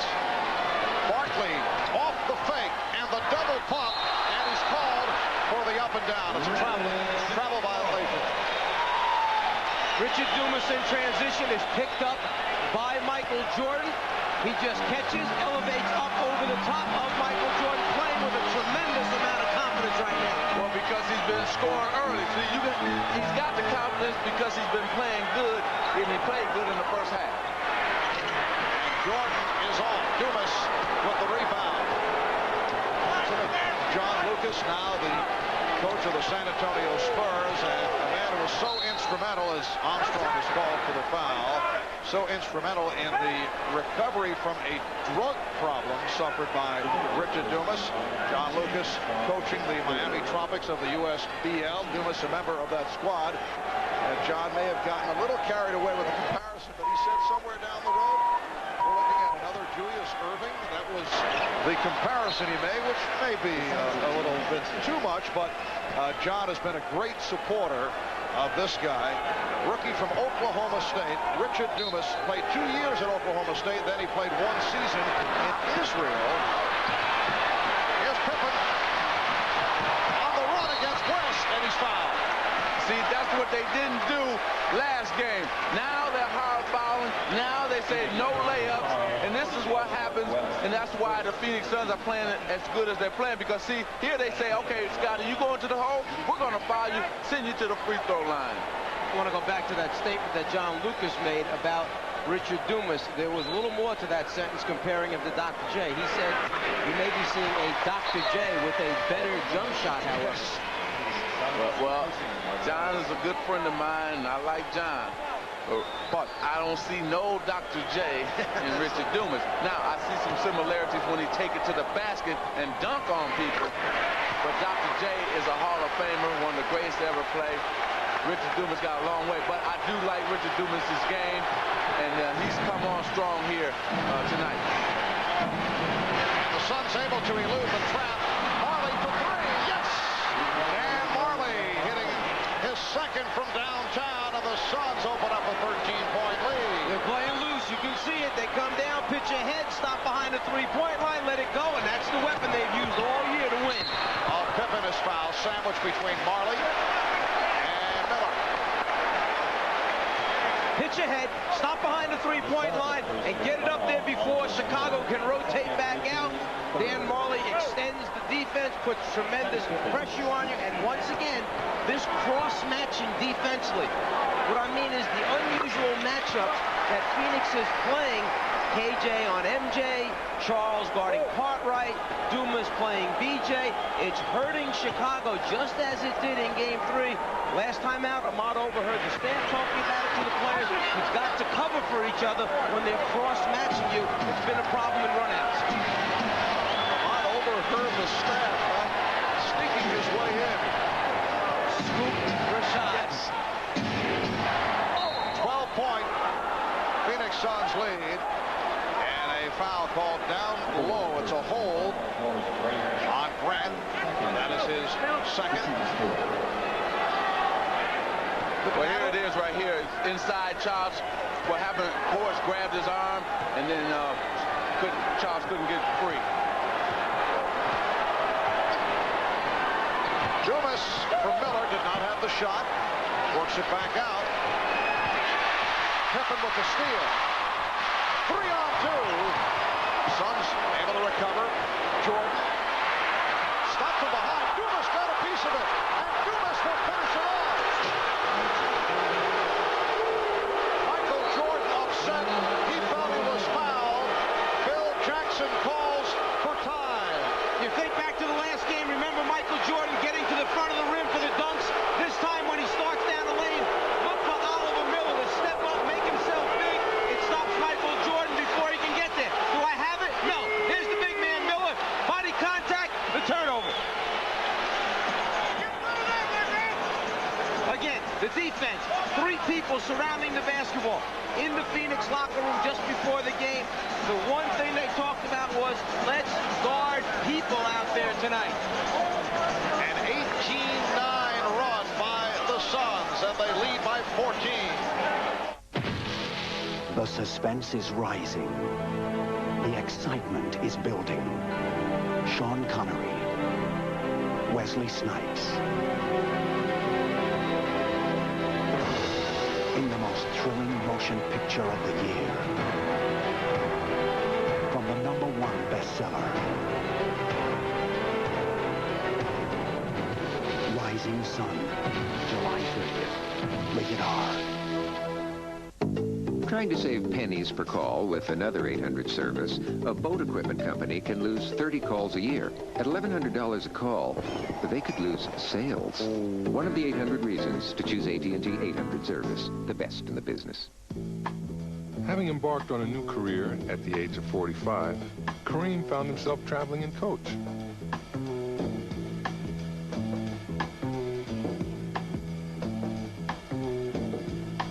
At least his hands were comfortable.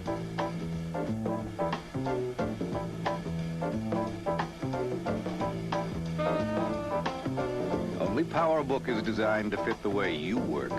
PowerBook from Apple.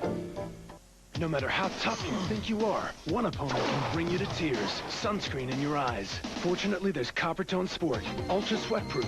Won't run in your eyes to sting you. Protects all day. Coppertone Sport. For those who don't take the sun lying down.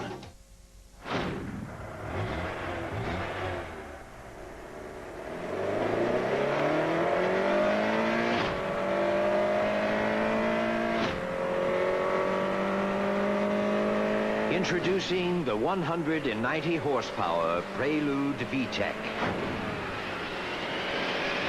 It's very quick, no matter how you look at it. He reported racism in the U.S. Army, then he was shot by a fellow soldier. The Army calls it an accident. What really happened? An all-new Dateline NBC. Tuesday. Well, Charles Barkley says, following that feisty Game 4, that things are now different in terms of physical play, in particular against Michael Jordan driving the lane. And that is a subject that we discussed with Charles. They think they're playing against the old Phoenix Suns who let people bully them around and intimidate them. We're not like that anymore. And if anybody says anything to my teammates, they're going to have to go through me. Is it tough getting riled up at Michael? Not at all. Not if he's trying to intimidate. Michael's a master at intimidation verbally. And he probably can intimidate some people. He can't intimidate Danny Ainge. And hopefully, if he go after Danny, we'll have to go after him. As Danny Ainge and Michael Jordan got into it in game number 4, Jordan just drilled that corner jump, so the Suns now lead 72-60 with 4:20 remaining in the third quarter. Jordan has 23 points. Now Scott Williams guarding Charles Barkley. Charles continues to struggle from the outside. What happened the first 3 games, Chicago was doing all the hitting. Now in these last 2 games, especially tonight, Phoenix is doing a lot of the hitting. Three-pointer. Paxson hits the 3. He is 4 for 4 from downtown. Suns lead 72-63.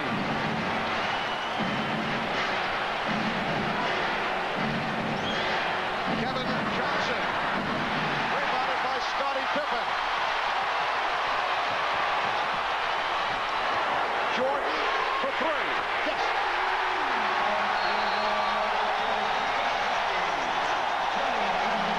So Phoenix calls for time.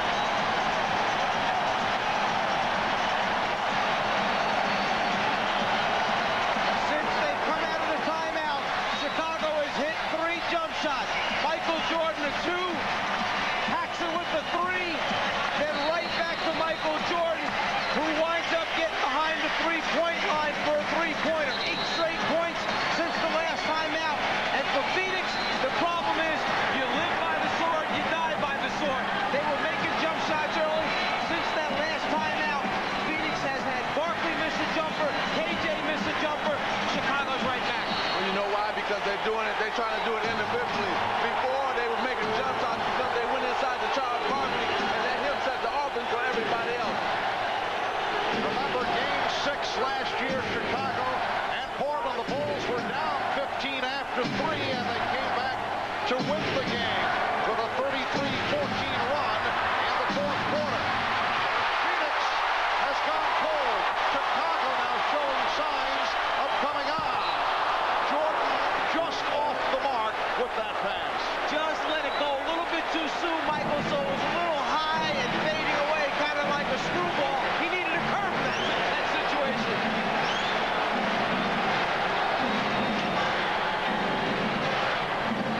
Kevin Johnson.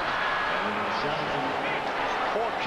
for Johnson. Minute 74, Chicago 66, 2.5 remaining in the third quarter. Paxson 4 of 4 from three-point land. Nice pass. Stacey King will go to the line off the good setup by Scottie Pippen. Trying to get the crowd involved in the game. Phil Jackson asked the guards, help us rebound on the glass. Michael Jordan way up in the air from the outside position to get this crowd involved. He sees Scottie underneath, but the ball just a little bit too high. He knows it. An opportunity for 2 that just slipped away. Stacey King on the line for the first time. A 70% free throw shooter. Danny Ainge is back. Richard Dumas will sit down. Dumas with 25 points on 12 of 14. And Scott Williams departs. Phil Jackson brings back the three-point brigade, brings in Paxson, has BJ out there, and Michael Jordan. Phoenix leading 74-68. The Phoenix Suns trying to take this series back to a Game 6 Sunday night in Phoenix. Chicago looking to wrap it to make it 3 straight wins. Paxson with another big play.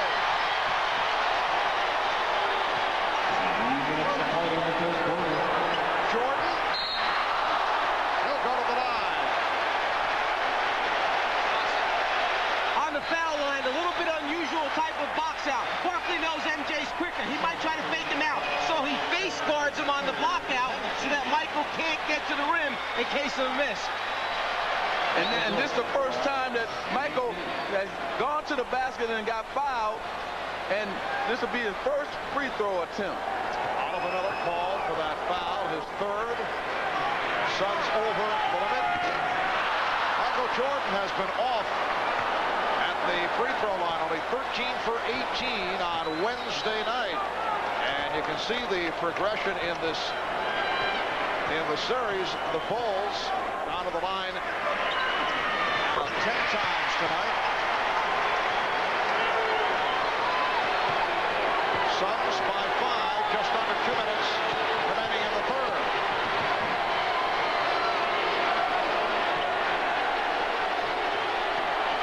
Barkley played by Pippen. Barkley dumped it off. Nice play. Oliver Miller completing it.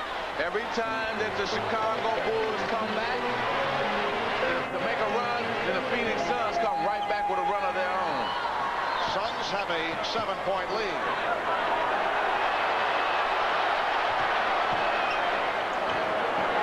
Armstrong for 3.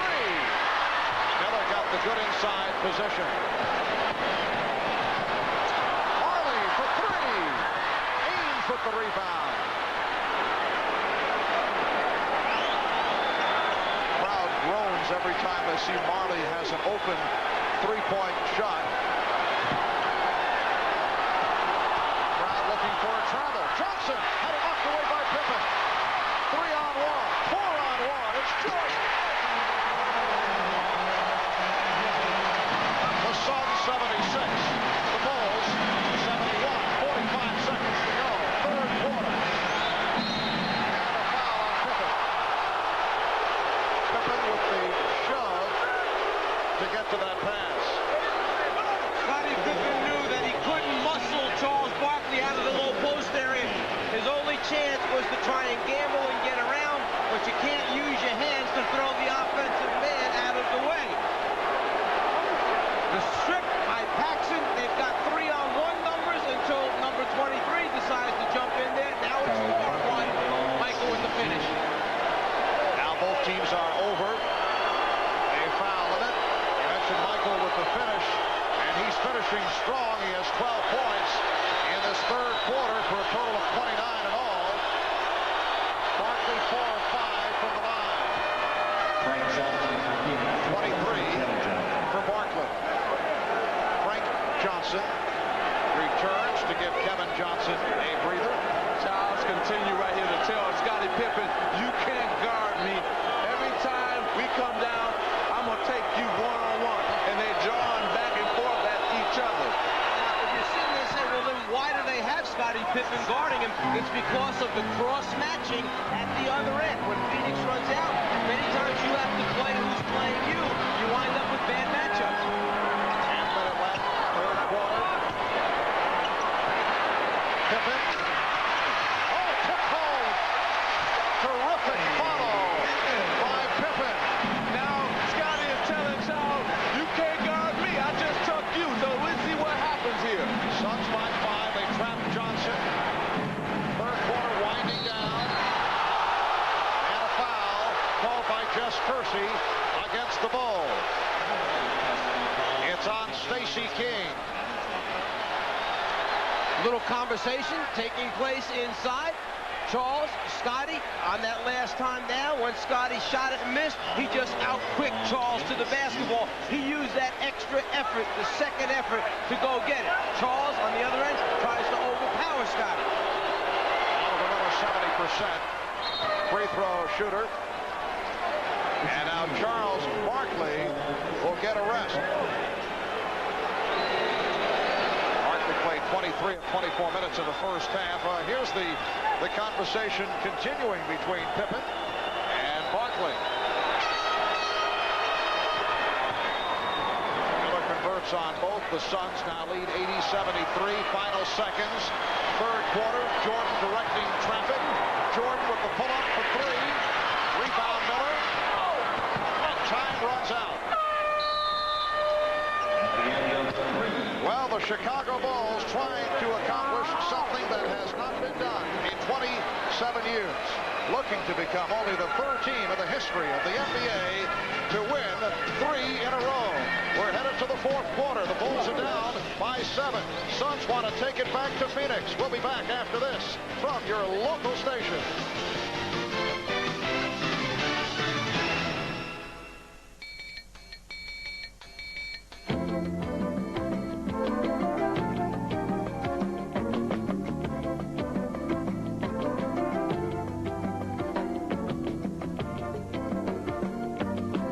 Now you can get a 2-year lease on an Accord LX sedan for $239 a month with just $1,000 down. See your nearest dealer.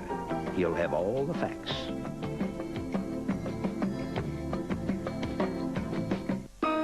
Every kind of takeout has its own box. Chinese. Pizza.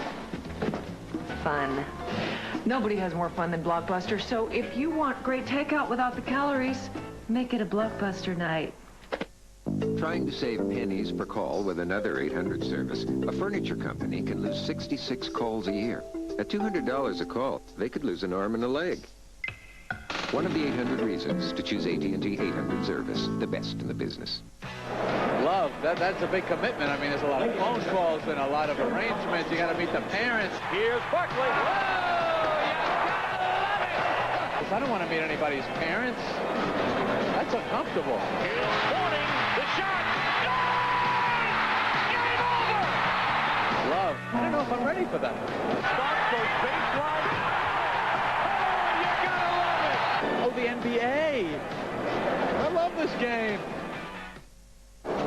Swimsuit model Kathy Ireland, Danger Island, NBC Sunday. This game is brought to you in part by your local Ford dealer.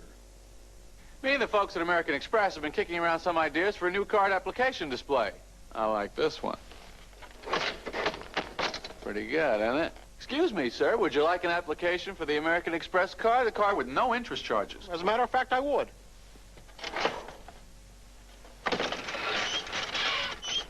Bit of a malfunction. Until I work the kinks out here, look for this display and take one. All right. The airline that takes you to more places around the world, nearly 500 times every business day, is adding even more non-stops. And on every flight, you'll find a level of service that's second to none. So the next time you fly from Chicago, choose the airline where the service really is non-stop. American Airlines. We mean business in Chicago. This copyrighted telecast of the National Basketball Association may not be retransmitted, reproduced, or rebroadcast without the express written consent of the NBA. If you want to know how all the trash talking got started, it was on this play. And after this play, Charles Barkley started telling Scottie Pippen, you can't guard me, I'm not going anywhere. And then after Charles had scored that play, then Scottie came right back and scored on Charles and said, I'm not going anywhere either. Now, finally, Charles Barkley and the Phoenix Suns have realized that, hey, we can be friends off the court some other time, but we can't be friends on the court and try to win a championship. Now they're bumping, hitting the Bulls like they never did in the first 3 games and the first 4 games, and now they're starting to do that tonight. Charles Barkley sitting down. Michael Jordan sitting down for the very first time. He had played the first 36 minutes. Trent Tucker has checked in. Barkley 9 of 16, 24 points. Scottie Pippen 7 of 16 for 19 points. So with Michael finally sitting down, Phil Jackson has asked Scottie Pippen and B.J. Armstrong to take over and running and directing his team. Foul call. Miller came from behind Grant. Horace Grant is 0 for 4 from the field. He was a huge factor in game number 4. Horace Grant with 16 points, or the 17 points, 16 rebounds, plus 3 blocked shots. But a different story thus far tonight. A reason for that, Marv, he's got to be tired physically. Guarding Charles Barkley, as many nights as he's been playing him, Charles Barkley puts his body on you consistently. He just bangs you around, and it's got to take his toll. One day in between rest of games is taking his toll on Horace Grant. Grant sent to the line off a foul called on West. For West gets 3, and Horace misses on both. But the Bulls maintain possession on that back tap. Now Miller guarding Pippen. And Pippen decides to move it back out. Rather than go solo, trying to get him back into running something. The Suns 80, the Bulls 73 as this fourth quarter gets underway. And Frank Johnson now operating at point guard. I wonder if Phoenix will continue to freewheel and play the way they've been playing, or if they're going to start to tighten up a little bit down the stretch here. Johnson for Miller. Miller on the tip. Nice recovery by the rookie from Arkansas. Has played well. He has 8 points. The Suns 82 and the Bulls 73. A minute gone by in the fourth. Grant guarded by West. Shot clock at 7. Tucker. Trent Tucker rarely effective off the dribble in a clutch shot with the shot clock down to 4. A guy who had been getting in early rotations in previous games. Tucker did not play in the first half. Suns lead by 7. Marley was pushed.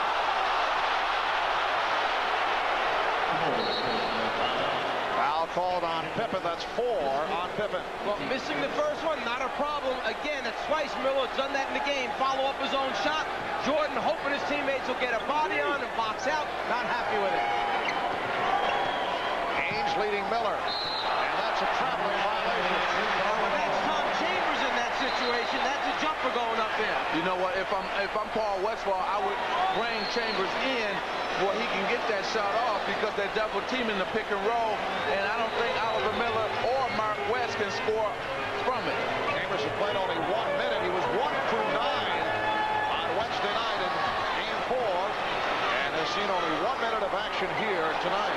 There's another side to that, though, Mark. The other side of it is not to take anything away from Chambers and the steal by Phoenix. Marley out in front. But with Miller and West, the entire game, all we've been saying is how good their inside defense is.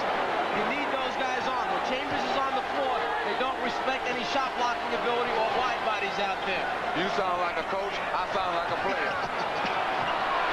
Marley, nice move.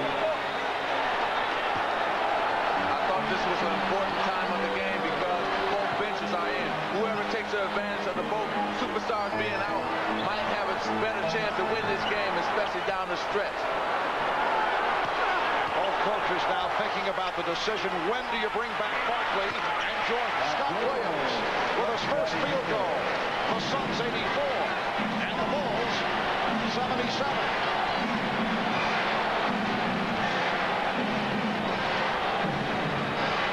3 minutes gone by in the fourth. Danny Ainge quiet once again. That's the case in Game 4. Williams.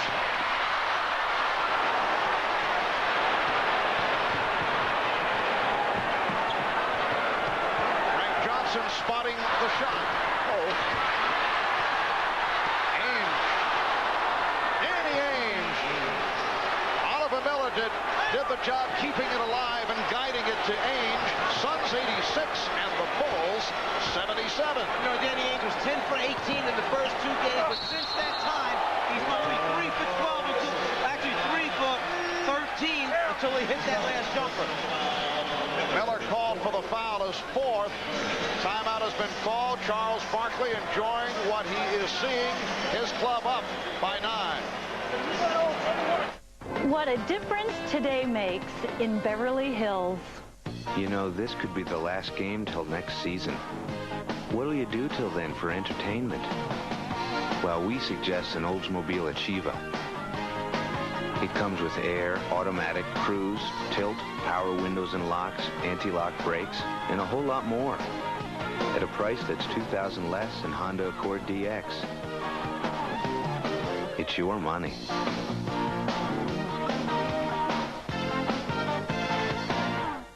Boom! Last Action Hero. What do you think of anyone who doesn't see this movie? Big mistake. I love this place! I think it's the biggest movie of the summer. And now when you go to Burger King and order a flame-broiled Whopper with large fries and a medium drink, you get this Last Action Hero animated action cup free. Like him, you can be large and in charge. So see the movie and collect all 4 cups. It's your way, right away. I love this place, and I'm going to see the movie. There are places you can go where birds aren't the only ones that fly. And fish aren't the only ones underwater. Where you can take a ride in the wild, or just a wild ride. But if you go to any of the Busch Gardens or SeaWorld parks, bring your sense of adventure and your Visa card. Because every one of these parks will take your breath away, but none will take American Express. Visa, it's everywhere you want to be.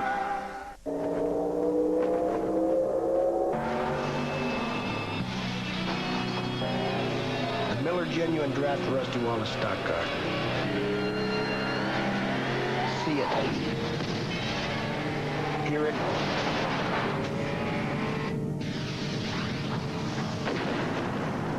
Feel it.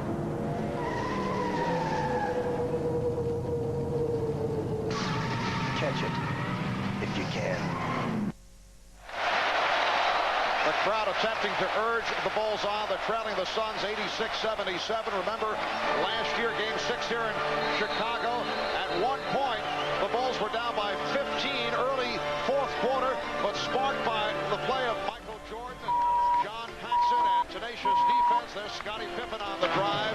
The Bulls able to come from behind and beat Portland 97-93, outscoring the Blazers 33-14 in the fourth quarter. The steal by Jordan, stripping Buck Williams, and he puts it down.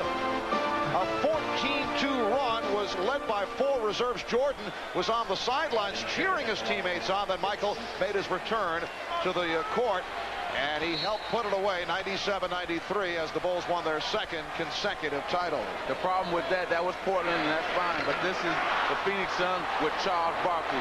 They didn't have an inside player that be in Portland like the Phoenix Suns have in a Charles Barkley, a guy who can set everybody else up. So that's the difference. I don't know if the Bulls can come back if Phoenix, well, I know they won't, not tonight, if Phoenix get up by 15 points. This team is playing too well right now. And Michael Jordan is back, as is Charles Barkley. Suns 86, Bulls 78. 8:15 remaining in the fourth quarter. Marley for 3. Rebounded by West. As Michael Jordan guards KJ, they're trying to keep him on the sideline, no middle. So as a result, Phoenix uses the screen to get KJ back to the middle. Kevin Johnson dishing it off for Charles Barkley, but once again, he's not able to hit the outside shot. Well, Marv, for Phoenix side, see, I like Charles inside.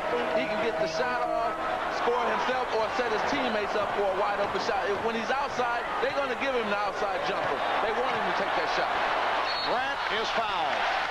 The shot clock had run down to 4. Horace Grant upset with himself as he heads to the line. Marley called for his first. Horace 0 for 2 from the line, 0 for 4 from the field. He is not a good foul shooter, 61% during the regular season.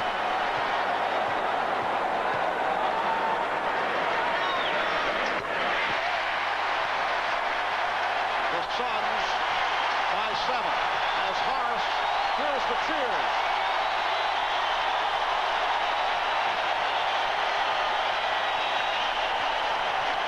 The Bulls 10 for 15 from the line. Grant is only 1 for 4 from the foul line. They trap Johnson. Barkley being played now by Williams.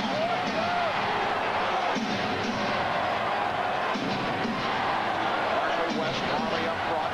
Johnson and Ainge at the guards. 5 on the 24. Kevin Johnson. Yes. Kevin Johnson has had a solid game. He has 16 points. See, this is Phoenix's best scoring team because when Charles Barkley gets double teamed, all 3 guys on the perimeter can knock the open jumper down. Suns 88, Bulls 79. Jordan with a turnaround. And the Suns now lead by 7. Jordan has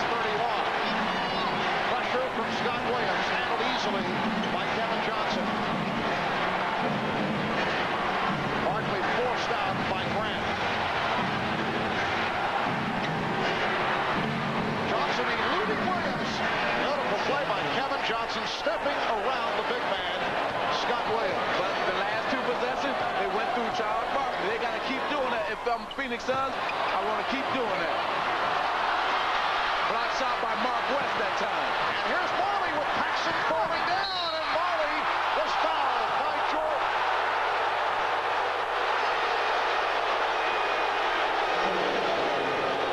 What everyone is upset about is that the whistle came late. The contact may have been so incidental that the official felt if the basket goes in, we just let it go. As Jordan runs him down, who initiates the contact? Is it Marley's right arm coming back, or is it Michael bumping into him? The shot misses, the whistle comes late, Marley will shoot his foul shot. The Bulls very upset, and they take a timeout. It was one of our nation's darkest moments.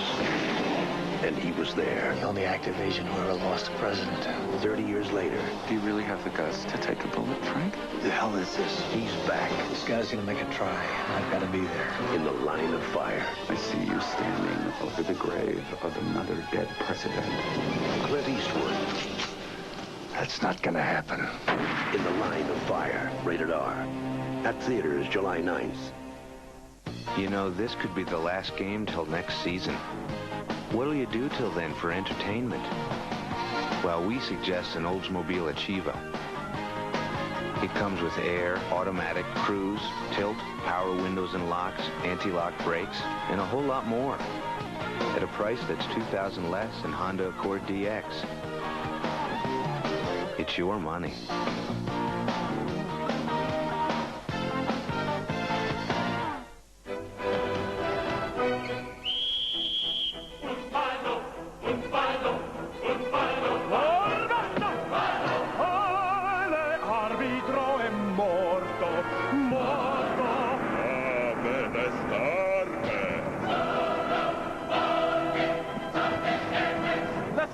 No!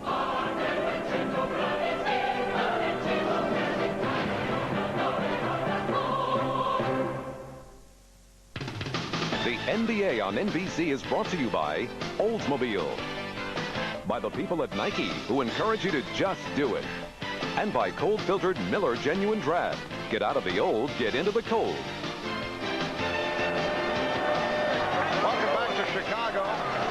The Suns with a 9-point lead on the Bulls as we wind down to the fourth quarter. Phoenix with the very best record in the NBA, 62 up and 20 down, but they've had their ups and downs in the playoffs, although they've gotten to the final round, but they're down here 3 games to 1. It's been a rocky road. We talked about that with Charles Barkley, who said it certainly has been a learning phase for the Suns come playoff time. I think there's no question that no matter what happens this series, I think that we have learned, and I have learned, you know, because I thought that because we just ran through the NBA this year, I thought that we could outscore everybody and beat them. But I have learned that in the finals now that you have to play defense if you're going to win at all. Defense wins you championships. Aggressive play wins you championships. And tonight, they've been aggressive and they've been physical when the Bulls have been taking the ball to the basket. Something I thought they didn't do the first 3 or 4 games, and they're doing it tonight. One other thing I see the Phoenix team maturing as a half-court offensive team, understanding that it's the second, third, and fourth passes against great defense like Chicago that gets you good shots. Angel Grant went for it. Grant able to control, and Pippen finishes it off. He thought he was fouled. Suns 92. The Bulls 83, 5:45 remaining in the fourth quarter. Okay, nobody should touch it but Charles Barkley. Then go to the offense from there. Johnson trying to get it to West. Jordan with the rebound.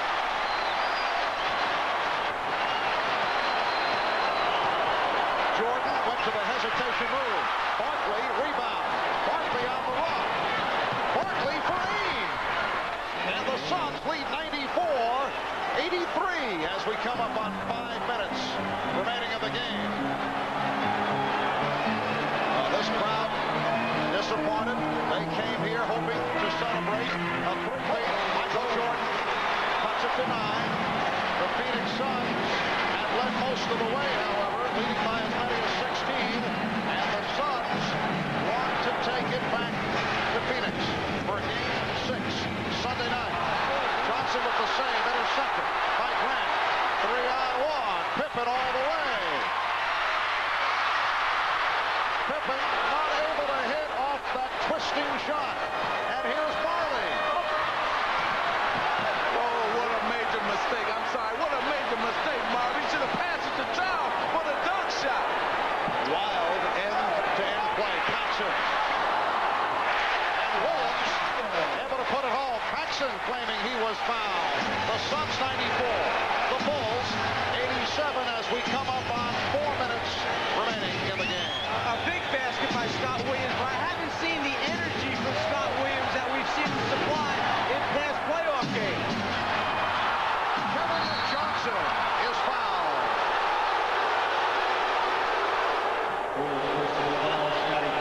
Scottie Pippen has collected his fifth.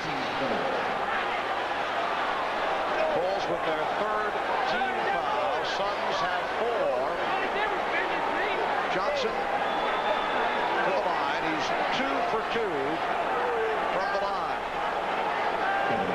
18 points, 8 assists for Kevin Johnson. I love what Paul Westphal has done. He was upset that the Bulls were, especially Michael Jordan, was just tiptoeing down the lane in Game 4. And here he is, Charles Barkley, just giving his teammates some encouragement. But Paul Westphal was very upset that Michael Jordan was doing anything he wanted to do down the lane. And he came back and said, no layup rule. Everybody has to go to the free throw line. And the Phoenix Suns have responded. And the Suns have also responded at the line. The 16 for 19. They lead 96-87. Armstrong, Paxson, Jordan, and the three-guard set, along with King and Grant. And Jess Kersey waves it off. Will not count. Foul called on Johnson outside. First penalty. Well, he go catch KJ on the move, and KJ had nothing to do but to grab him, and it was a good foul by Kevin Johnson. This Phoenix Sun team is playing just an excellent and smart game. I am very impressed on how they came here ready to play and execute both offensively and defensively. How about Michael Jordan at the line? He is 1 of 3 from the line in this quarter, 2 of 7, and the Bulls hurting themselves once again at the foul line. Jordan did not shoot well at the line in Game 4. 96-88, Suns with the lead. Here's pressure by Chicago. Again, the Suns have no trouble with it. Barkley able to swing away. Phil Jackson takes a long jump. There should have been a foul. Each hits the three. Phil Jackson looking for an offensive foul. And Danny Ainge connects from three-point range. The Suns now lead 99-88. Timeout called by Chicago. Well, after the play, Phil Jackson is just going crazy on the sideline, and he wants a timeout. The guy that Phil Jackson fears the most on this team down the stretch is Danny Ainge because of his courage, willingness to take a big shot in tough situations.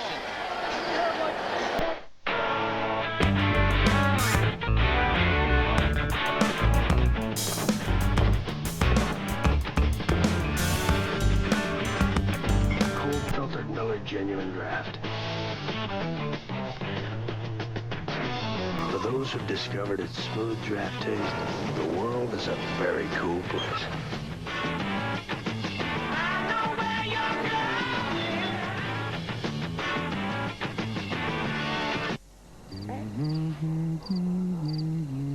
Love her, hold her, and remember our simple formula. At Dean Witter, We measure success one investor at a time. Heard this one before? What do you want to do tonight? I don't know. What do you want to do tonight? I don't know. What do you want to do? Blockbuster?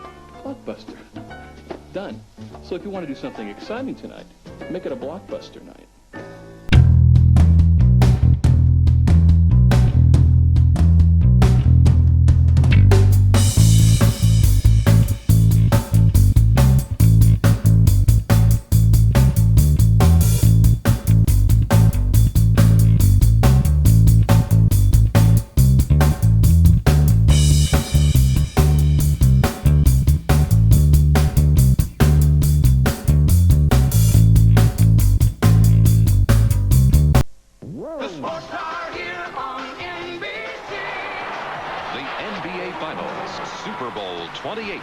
Wimbledon, Bowl Games, Figure Skating Championship, Ryder Cup, the Breeders' Cup, the PGA Tour.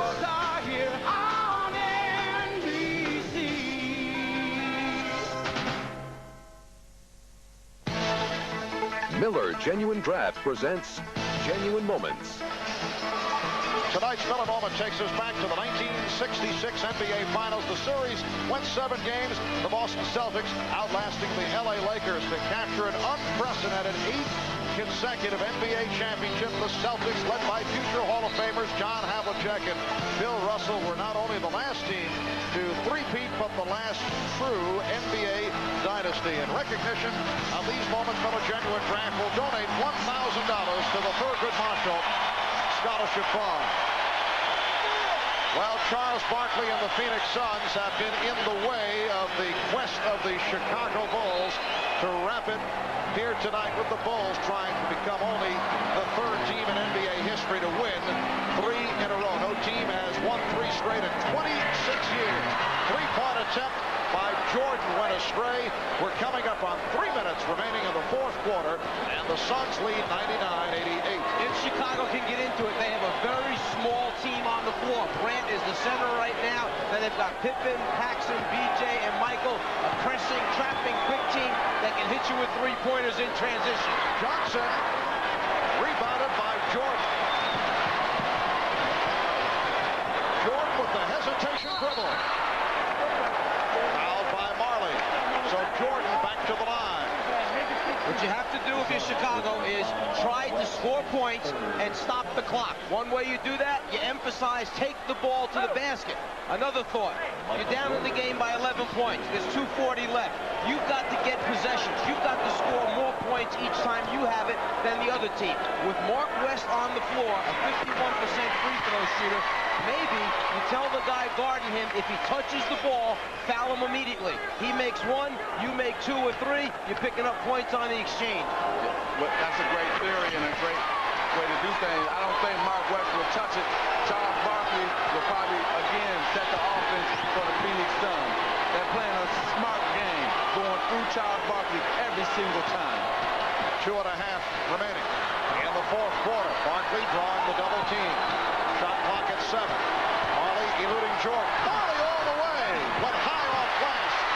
Back come the Bulls. Down by 9.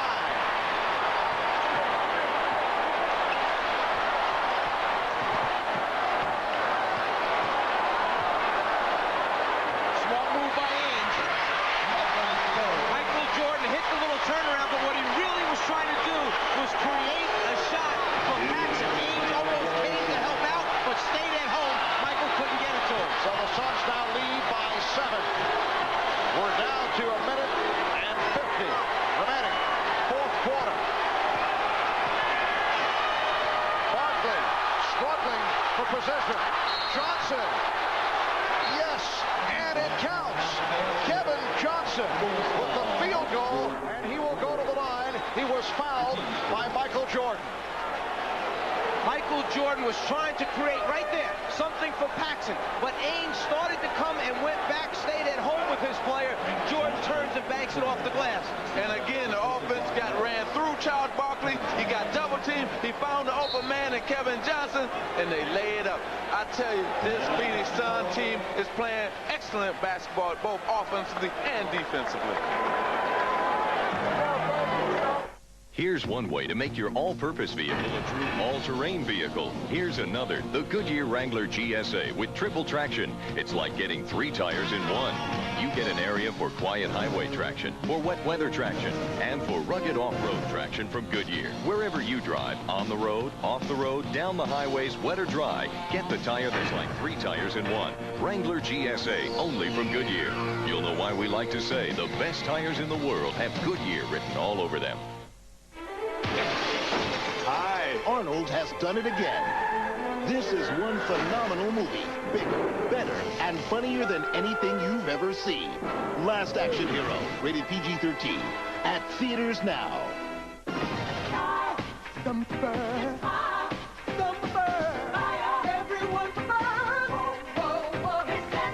Preferred stock cologne from Stetson.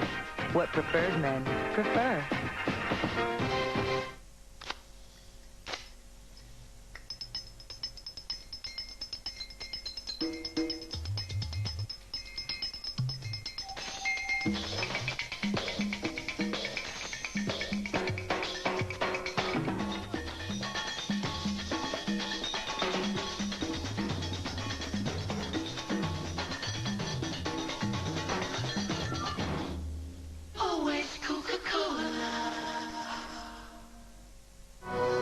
loved him on Night Court, and now he's back. Stars are back on NBC. John LaRoquette is back to take over the strangest night spot in town. People did that?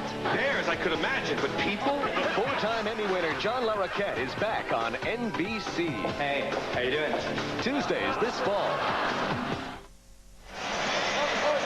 Well, the Chicago Bulls stadium crew preparing throughout the day to set up for the championship ceremony on the court. Look at the scaffolding. This compared to a year ago when they went through the ceremony downstairs. They instead today preparing for it through a full-scale rehearsal right throughout the day, and they are waiting in the wings. Now for more on that, because apparently the Phoenix Suns were a bit perturbed about all this preparation. Let's go over to Hannah Storm. Well, Marv, the Suns were talking about it in the locker room before the game. Charles Barkley told me that the Suns felt like the people of Chicago were already dividing up the will before the person was actually dead. And he said that he was going to set out to prove that the Phoenix Suns were very much alive, Marv. Thanks, Hannah. Charles always has a way of capturing the scene. The Suns lead by 10 minutes and a half remaining. Jordan will go back to the foul line, hit by Kevin Johnson. After that timeout, Ahmad just came back with us with this information that Chicago wants to go to their no-huddle, hurry-up offense. Not quite sure he's in the right sport right now. But, you know, the former football player, you know, this. But what he meant by that was Chicago wants to get it down quickly, get shots up quickly, not necessarily long shots, but don't use up too much time on the clock. And remember what you was talking about, Mark West. Paul Westphal said, yeah, I know that Mark West can't shoot free throws too. Now I'm going to put in Frank Johnson. So good move by Paul Westphal. 40 points for Michael Jordan, along with 7 rebounds, 7 assists. Suns lead 102-94. Pressure by Jordan against Frank Johnson.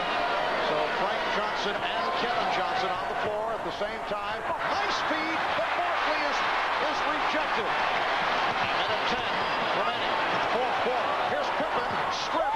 Frank Johnson got a piece of it. Use the clock right here. If you're Phoenix Suns, let it wind down. Take this shot in the last second or two.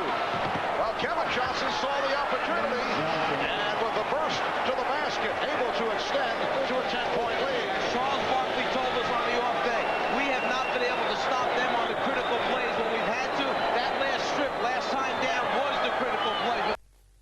45 seconds remaining, fourth quarter. And how about this Phoenix Suns ball club? They lose the first 2 at home. Jordan called for that foul. That is his 5th. And they come to Chicago, and they will beat the Bulls 2 out of 3 here in Chicago. You know what, Marv? The Chicago Bulls are in trouble.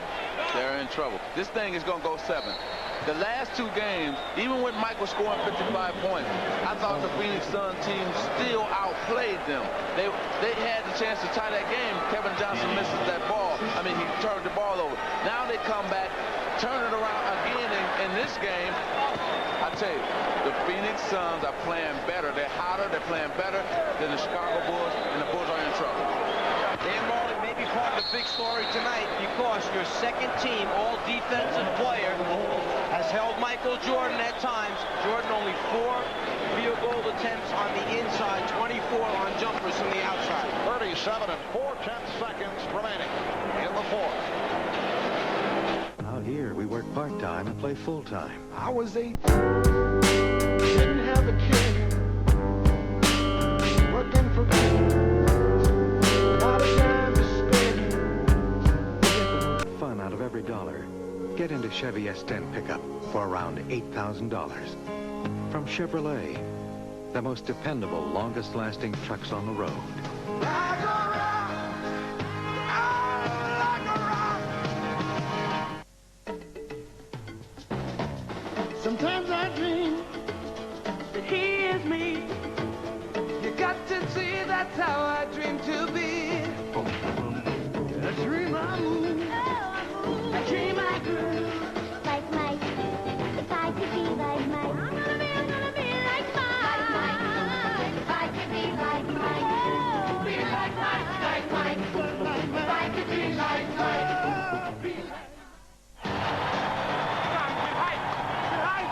It's the Bulls. There's fun out there. And the Suns in a battle for the NBA title. It's the official NBA World Championship video. Relive all the high-flying action and behind-the-scenes drama. It's your ticket to the 1993 Finals. To order your copy of this special video, call 1-800-NBA-DUNK. That's 1-800-NBA-DUNK. No team has ever come back from a 3-1 deficit to win the NBA Finals.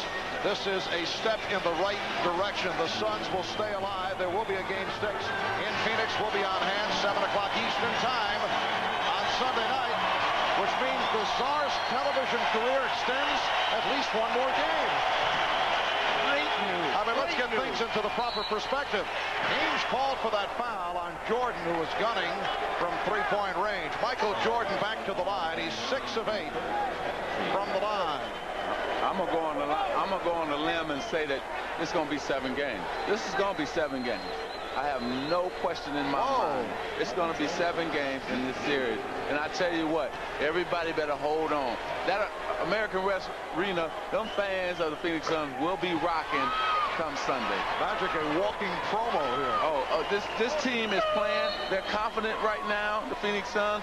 Paul Westphal has made all the correct moves in terms of getting his team to say no layup rule, play aggressive, play hard. We don't want Michael down in the lane tonight, and that has happened for them. Jordan missed that free throw on purpose. 105-95, Suns by 10. It will be Chicago ball, 31 seconds remaining. The Chicago shuffle continues. John Paxson back for Trent Tucker. Kevin Johnson with an outstanding game. 25 points, 8 assists, 11 of his 25 in the fourth. Charles Barkley, despite that sore elbow, comes up big. 24 points, 6 assists for Barkley. Here's Pippen for 3. Armstrong keeps it alive. Frank Johnson gets to it. 20 seconds remaining. How about Richard Dumas? 25 points for Dumas. Michael Jordan with 40. Scottie Pippen with 22. Check that, 41 for Jordan. Grant called for the foul. His 3rd. And the last thing I'm going to bring up that I felt that was really important here for the Phoenix Suns, they didn't play that friendship stuff tonight. They went after the Bulls. They hit the Bulls. I didn't see what I saw in the first 3 or 4 games. You can see that they said, okay, enough of that. And Marley departing. Gerard Mustaf will make a cameo. Marley leaves with 11, along with 7 assists. You know, Magic, I like a lot of the stuff you're saying. You would make a great assistant coach. I would have to ask Pat Riley first. See, if I went with you, he'd be mad at me for not checking with him first. But I like the idea. And the deal is, you sleep on the sofa in the Czar's house in Richfield. 10 seconds remaining in the game, and the Suns with a 106-95 lead. Michael Jordan sitting down, departing with 41. That's Tucker hitting a 3. 106-98, and the foul is given by Paxson. Frank Johnson with some words in the direction of John Paxson, who just walks away. I told you things have changed. This is not the same Phoenix Suns team that has been playing the first 4 games. This is a different Phoenix Suns team. And I wasn't saying that friendship thing because you can't be friends. I was saying it because you have to have a dislike somewhat for your opponent to win a championship. That's throughout all these championship series, it has happened. And once again, Frank Johnson, in his brief appearance, did a nice job. Paul Westphal for the first time going with the combination at times of Frank Johnson and Kevin Johnson. 10-point Suns lead, and that will do it. The Phoenix Suns, leading most of the way, remain alive in this best of 7 as they knock off the Bulls 108-98. The Bulls now lead 3 games to 2, but this series goes back to Phoenix.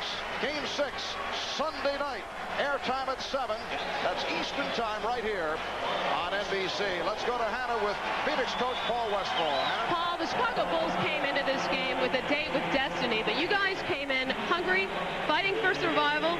Lose? You're having a great time, joking at halftime. Did that kind of attitude help you come into Chicago Stadium and take 2 out of 3? We like to play basketball. And I think the game should be fun, and I think that if you relieve the pressure a little bit, you can play better. So it worked tonight.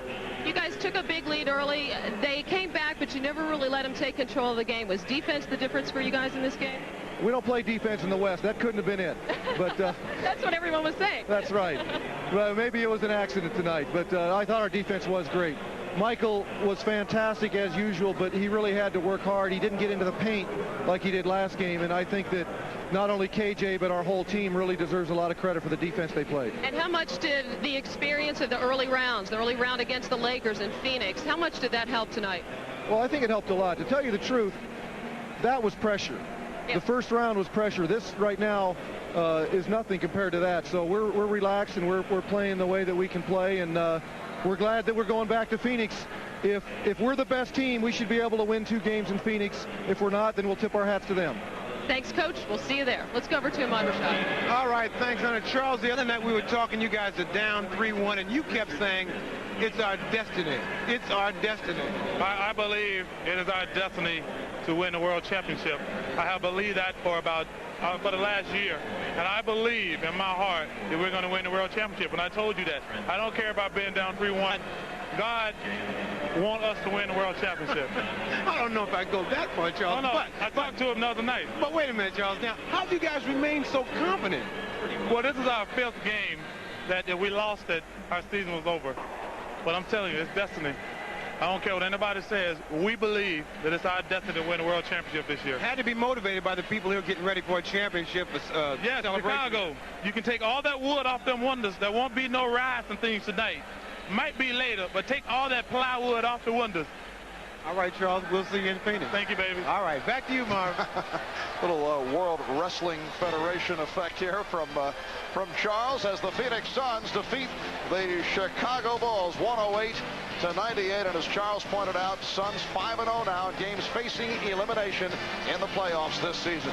Join us Sunday night in Phoenix, 7 o'clock Eastern, 4 p.m. Pacific. Game 6 of the NBA Finals. We'll bring it to you tonight following your late local news. Don't miss The Tonight Show with Jay Leno. Then late night with David Letterman, followed by Friday night videos. Those of you on the West Coast will see 2 special episodes of The Fresh Prince. The Bob Costas, Mike Fratello, Magic Johnson, Ahmad Rashad, and Hannah Storm. I'm Marv Albert. This has been a presentation of the NBA on NBC.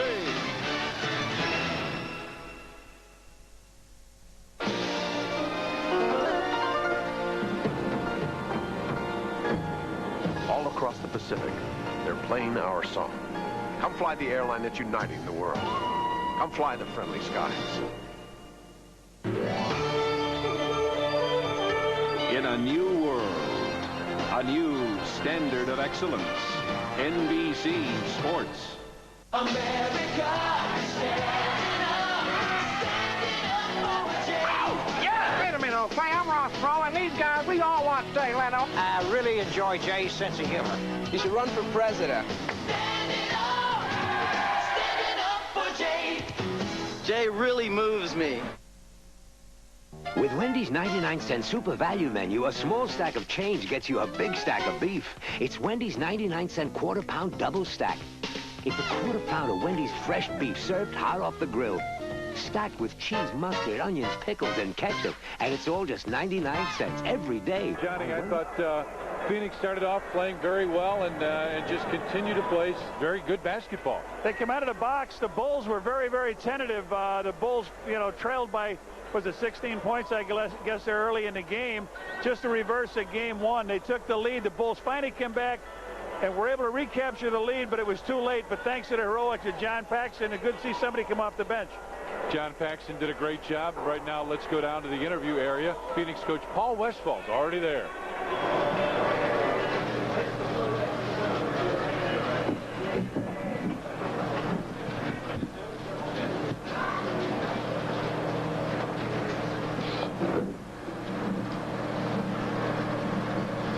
We're very happy to still be alive in this series.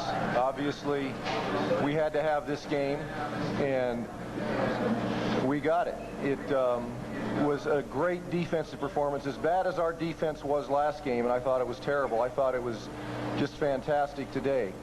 Michael still got his points, you'll notice, and there's nothing you can do about that. But I thought that we made him earn his points a lot better tonight, and that was really the difference in the game. What can you do now that you've lost road court advantage for the rest of the series?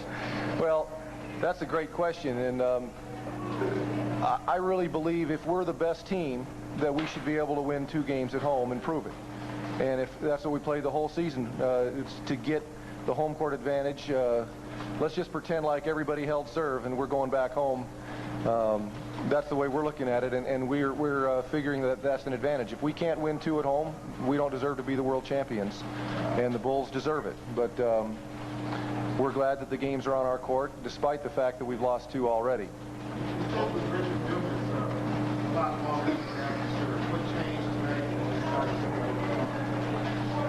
Well, I think he was on fire tonight, and things were going good. Usually I'll make changes if we're behind and I want to change the way things are going, and if we start to catch up with a different lineup, then I'll stay with that. But Richard was sensational, and the lead was growing while he was in there, so I didn't have to make a change. I'm kind of stuck. I don't mean stuck, but I mean I play KJ, Marley, and Charles almost all the time. Richard's not a center. That means if I make a change at center or I make a change at that spot, and you know, he's just the odd man out sometimes. But as you can see, he's a great young player, and he really stepped up with a great performance tonight. Coach, how do you explain the fact your team is now 5 for 5 in must-win situations? Well, I think that we have a pretty good team. And people that haven't seen us that much tend to not remember that. But we didn't win 62 games by accident, just like the Bulls didn't win 2 world championships by accident. These are the best 2 teams in basketball playing, and one of them will be the world champion. And you know, we're definitely a good team. Paul, can you talk about the adjustment you made defensively and how you shut them down in the middle tonight? Well, we just remembered good defensive fundamentals. I think that we got away from clogging the lane. And by the way, I would like to say, I didn't see us drive anybody into the floor tonight, did you? I mean, I didn't see when somebody was up in the air, us take them and give what everybody calls a hard foul and knock them down. I thought we played good defense where we stepped over, moved our feet, tried to draw charges, tried to block shots, and played good basketball. And I think that there is a good lesson that you can win a game in the NBA without trying to drill people through the floor. And you know, I would like us to, like some people to remember that this game is still a game of finesse and moving your feet, and I think that we showed that tonight. Jordan got his points, but you completely shut down Grant and Cartwright. Well, I don't know that we shut them down. Everybody from time to time, well, I said this when KJ struggled. Everybody except probably Michael Jordan and maybe Charles struggles once in a while, and it was their turn to struggle. I don't know that it was what we did. Paul, have you ever been involved in a situation where you've forced an entire city to be in a state of shock? Well, it was our goal to save the city. We like Chicago. We had a really nice week, and we thought that we would step forward and do something for the city to pay them back for the hospitality they showed. We didn't want to see it burn today.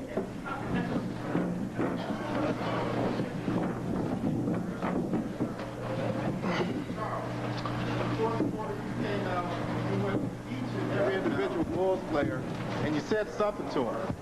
What was the purpose, and what was their reaction? Just let them know we having dinner tomorrow night. You won't be here. They were laughing. We had a good time. I guess y'all can take that damn plywood off the windows now. Yeah, but they might have to put it up in Phoenix now. We're civilized in Phoenix. We won't riot. There's ex-Chicagoans living there, though. Them just the rich Chicagoans who moved there, went home. You know, we still got to win 2 more games. They got to win 1.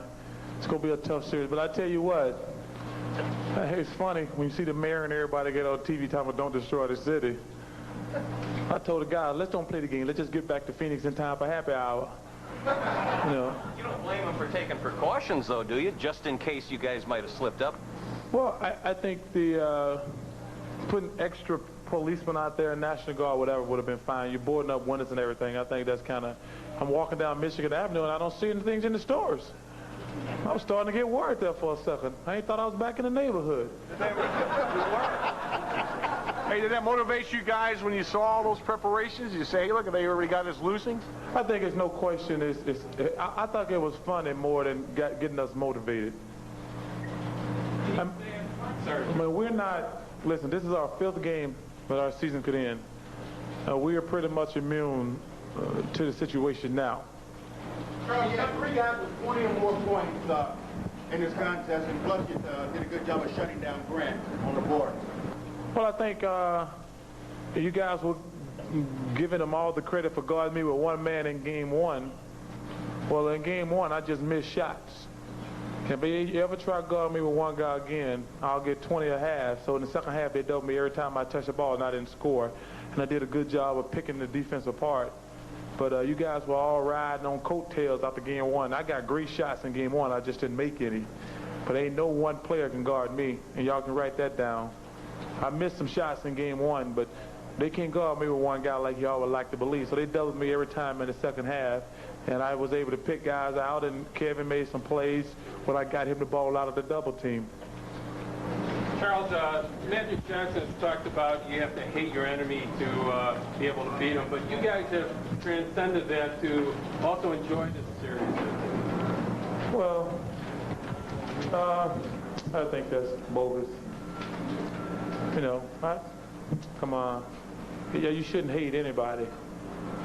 Charles, the Bulls didn't seem as frustrated tonight as they were the night before. In other words, the temperatures didn't rise out there. Oh, man, listen, we had a chance to win the last game, too. We just couldn't make a play down the stretch.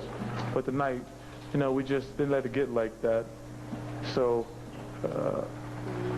everybody was talking, hey, let me tell you, if Michael gets 55, we have a chance to win with a minute to go. I'll take that every time on the road. But now we go into the valley. Could be hot. Could be real hot. God wants you to win. Why do I think God wants us to win? Yeah. I believe there's such thing as destiny. And I told Michael that the other night at dinner. I just believe in my heart. I'm not saying it's going to happen, but I believe it 100% that it's just our destiny. What was Michael's response? Oh, no, he said he read a different Bible than I did. Charles, were you a little surprised when they did not come at you offensively when you went to your smaller lineup? They had you playing center on defense. They had Horace on you also, and they did not take shots with Cartwright and Horace? Well, I mean, I don't worry too much about what the other team is doing. We just try to do what we do best. I think what happens is we came out, I think the coaches wanted me to get off to a good start, and I did. And that forces them to double team me every time. And when they're doubling me every time, and if I get the ball to KJ, he's going to make things happen. If I get the ball to Majerle, he's going to make some things happen. Where you been? Helping them take down that plywood? That's right. Can you comment on the play of Richard Dumas tonight, 25 points? Richard played really, really well. I tell you what, Richard, I think, is the beneficiary of, I think, playing with me and KJ because he's very athletic and he moves well. And he wants to score every time. So when you play with guys like me who you have to double, or play with a point guard like Kevin who's penetrating every time, makes the game a lot easier for guys like that. Charles, what is going to be the key element to beat them in Phoenix, something that you haven't done all season? Well, I think it's a different mentality now. I think we know that we can beat them, and we just got to come out and play aggressive. I think, you know, other than game 1, I'm pretty happy with our performances. Other than the first quarter of game 1, I'm very happy with our performances. And I think it's very important. I've said this 100 times. This team can only go as far as me and Kevin takes it. And if we both play well, or one of us play well, we're not going to win. But if both of us play well, we're going to beat anybody. And that's kind of like Michael and Scottie. Charles, you get the sense that the Bulls are getting worn down by the pace that you guys have set in these games, and not used to running quite as much as you guys do. No, hey, Michael Jordan was tired tonight. He was tired tonight. And as an offensive player myself, when you get 30, 40, and 55 points, you're tired. And everybody was saying the other day, well, we put KJ on him, we put Majerle on him, we put Dumas on him. Hey, he has to work hard. Number one, those guys are very athletic. It takes a lot of energy to get past those guys. And then to score 55 points on top of that. And, hey, he human. Charles, the final message to the people of Chicago as you head back west now? Take that shit off the windows. You don't need it tonight.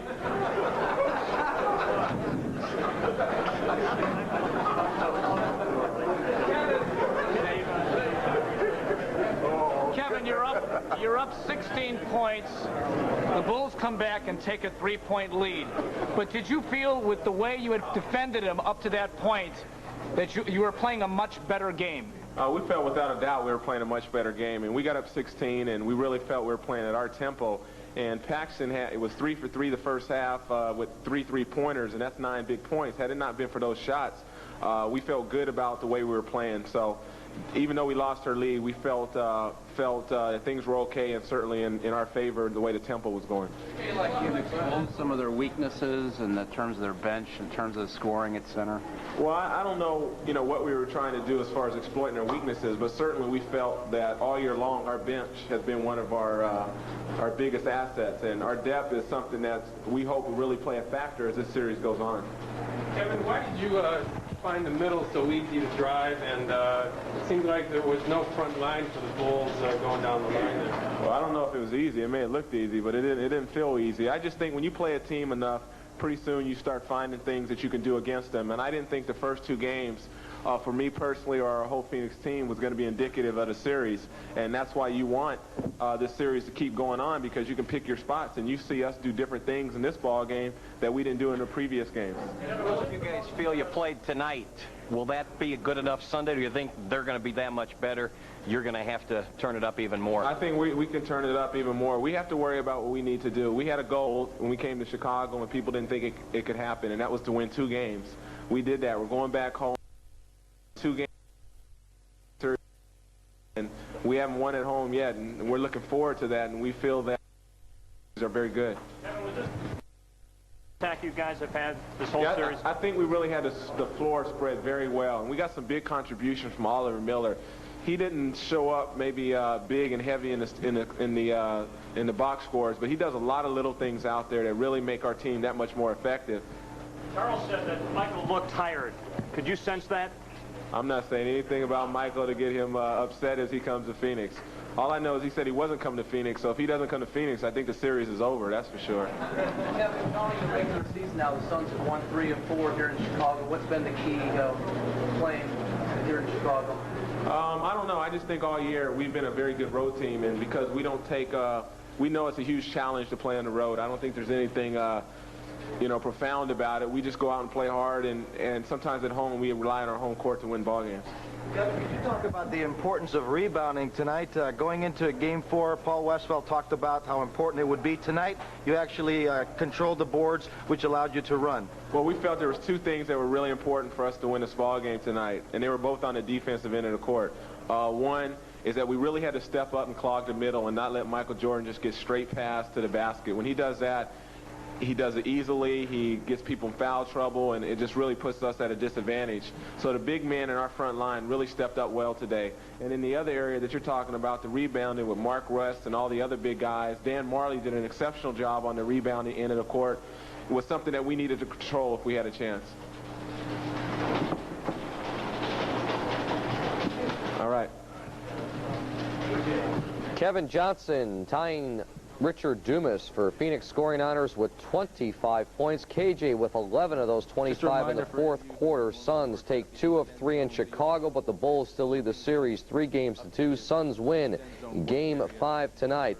Final 108-98. We're waiting for Bulls coach Phil Jackson to approach the podium and talk with the media.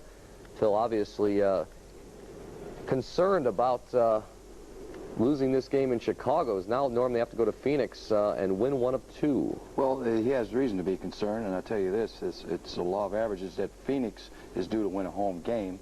And, you know, just hope the Bulls can get 1 of the 2 games. And I feel personally they will do this. I feel still that this team will not lose the series to Phoenix.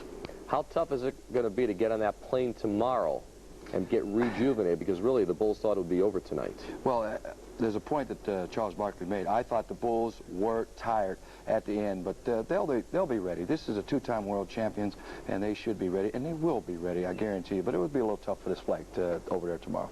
Let's bring in Johnny Red Kerr right now. And Big Red, talk about some final stats right here. Bulls obviously out-rebounded big, I understand. Cash, they had 45. The Bulls had 35 in the game. It was outstanding off the boards for them. They had 2 players with 25, and Richard Dumas, who was 12 out of 14 from the field in only 30 minutes. Charles Barkley, 9 out of 18. He had 6 rebounds and 6 assists. And then you had Kevin Johnson, 10 out of 20. He had 8 assists. Dan Marley with 12 rebounds. He didn't shoot very well, 3 out of 11, but he did have 7 assists. So they did an outstanding job in that situation. You know, I just wanted to mention something, Norm. You said you still like the Bulls in the series. So do I. The last time the Bulls have, well, they're in between games. I had thought they lost 2 games in a row. I was going to say last time they lost 3 in a row was the opening of the 1991 season. So they've got one that they'll have to go pick up, and they've been pretty good on the road, as has Phoenix. Well, I have no doubt they're going to pick up and do well. This is a good road team also in the Bulls, and it's tough to beat the Bulls 3 in a row, and it won't be done. And I don't, you know, the Bulls will regroup. They looked a little tired. I like to see them spread it out a little more on that offense, though, and get more of a balanced situation. But once again, to win basketball games, you have to rebound and control the tempo, and that's what Phoenix did tonight. They rebounded, they controlled their tempo, the game they like to play. So the Bulls just have to rebound and do well in that department. Let's go back to the stadium downstairs. Phil Jackson addressing the media. I think tonight was a sense of coming out and not ever catching a hold of a hot team, a team that came out with a lot of offensive energy. And although we sidelined them a little bit in the second quarter, we never could get control of the game. They ran their tempo well. They handled our traps, our pressure defense well, and got great effort from a team effort. On the offensive end, we stuttered, and we had some problems out there tonight. And you got to contribute them with good defense. I thought they played well tonight. Was anything wrong physically with Horace? It just seemed like he wasn't in this one. I don't think so. You guys looked a lot more tired in this game than they did, and actually they played several more games in the playoffs. Can you address that? I thought that we came out and played tentative maybe to start the game, and we ran ourselves into a little bit of a tired spell trying to catch up, put pressure on, get excited, and play hard. We did that in the second quarter. Took a lot of energy out of us. Michael played that whole first half. And then we got ourselves a little bit in the same situation in the third quarter when we got back in the ball game. We stayed at that energy level that I think dissipated a lot of our team condition and our energy. They played very well. They played under control and got things going their way well. So what did they do defensively to shut down the middle tonight that they weren't doing? They just came out and met the guys that are driving at the basket. And tonight they weren't going in. The shots weren't going in, and we didn't get all the foul calls and go to the basket or the free throw line as well as we did the other night. I thought they made a determined effort to stop the middle, and they did a good job at it. Was there a problem with recognition in the first quarter with Paul Westphal going to a small lineup with Charles Barkley playing center against Bill Cartwright? He passed up several shot opportunities. Say that a little louder for me so I can hear. Was there a problem with recognition when Paul Westphal went to a smaller lineup? Bill Cartwright had Barkley on him defensively, and Cartwright didn't pull the trigger on a few shots. Yeah, well, Bill had a little trouble scoring in there early on. We didn't identify that, although we knew that that was going to be a matchup and we're prepared for it. We just didn't get it in our favor. And that was a little bit of the matchup problem again tonight. Bothered us a little bit on the defensive end and the offensive end because we weren't quite settled in how we were going to accomplish the task offensively. As a result, some of the shots came hurried. maybe some of the shots came out of rhythm of our offense, and as a consequence, we didn't cover back well defensively. So just like players that have rhythm, so do referees. Would you be in favor of referees, the same referees refereeing all 7 games of the season? No, that's in the league's hands. I don't have anything to say about that, and I think that, you know, from game to game, you know, we just have to adjust. Good players adjust to what the refereeing is for that night, and that's something you determine as you go into the ballgame. They have more adjustment. Right, or did they just play 4 games? I felt that we never really got inside in post-up. We looked inside early to Bill. It wasn't successful. We never got back inside early in the ball game and established the fact that we're going to post people. And I think that was a real determining factor. We thought we could penetrate off the dribble. They closed it down. You know, we'll have to see if we can establish a post-up game a little better. Bill, is this the best you've seen Charles handle the double team out of the post? Yeah, Charles handled the double teams very well. I thought KJ, on returning and getting the ball back in the 4th quarter, made some outstanding plays. Under control, got a 3-point play, got the ball to ball players after we covered back to them. They did a nice job in our rotation and covered out well. Charles found the open guy. They made the extra pass tonight. They had the extra energy, and they made the game happen for them. Bill, can you pinpoint one key adjustment Sunday that you see out of this game, most important one for you? Well, we got to get a handle on Dumas. To me, is got to be one of the problems. If he can get 25 points in 30 minutes, we just can't allow that kind of scoring from a guy that is playing that amount of minutes. And 12 for 14 just sets up a real tough game for us to have to recover from things like that. In the case of the team coming out to play for history or to get the season over instead of just playing the game? Oh, I can't fault that. I think the guys are trying to stay focused on the fact, just play the game, just try to do the best job we could. You know, a lot of the other things, the distractions that go along, that always happens, and it's going to be something that all ball players have to, you know, reconcile with themselves before they come out to play. So, you know, there obviously is going to be a factor involved in that, and there's going to be a factor involved in, you know, the focus of the game itself, as opposed to, you know, what is the consequence if you win, or what is the significance.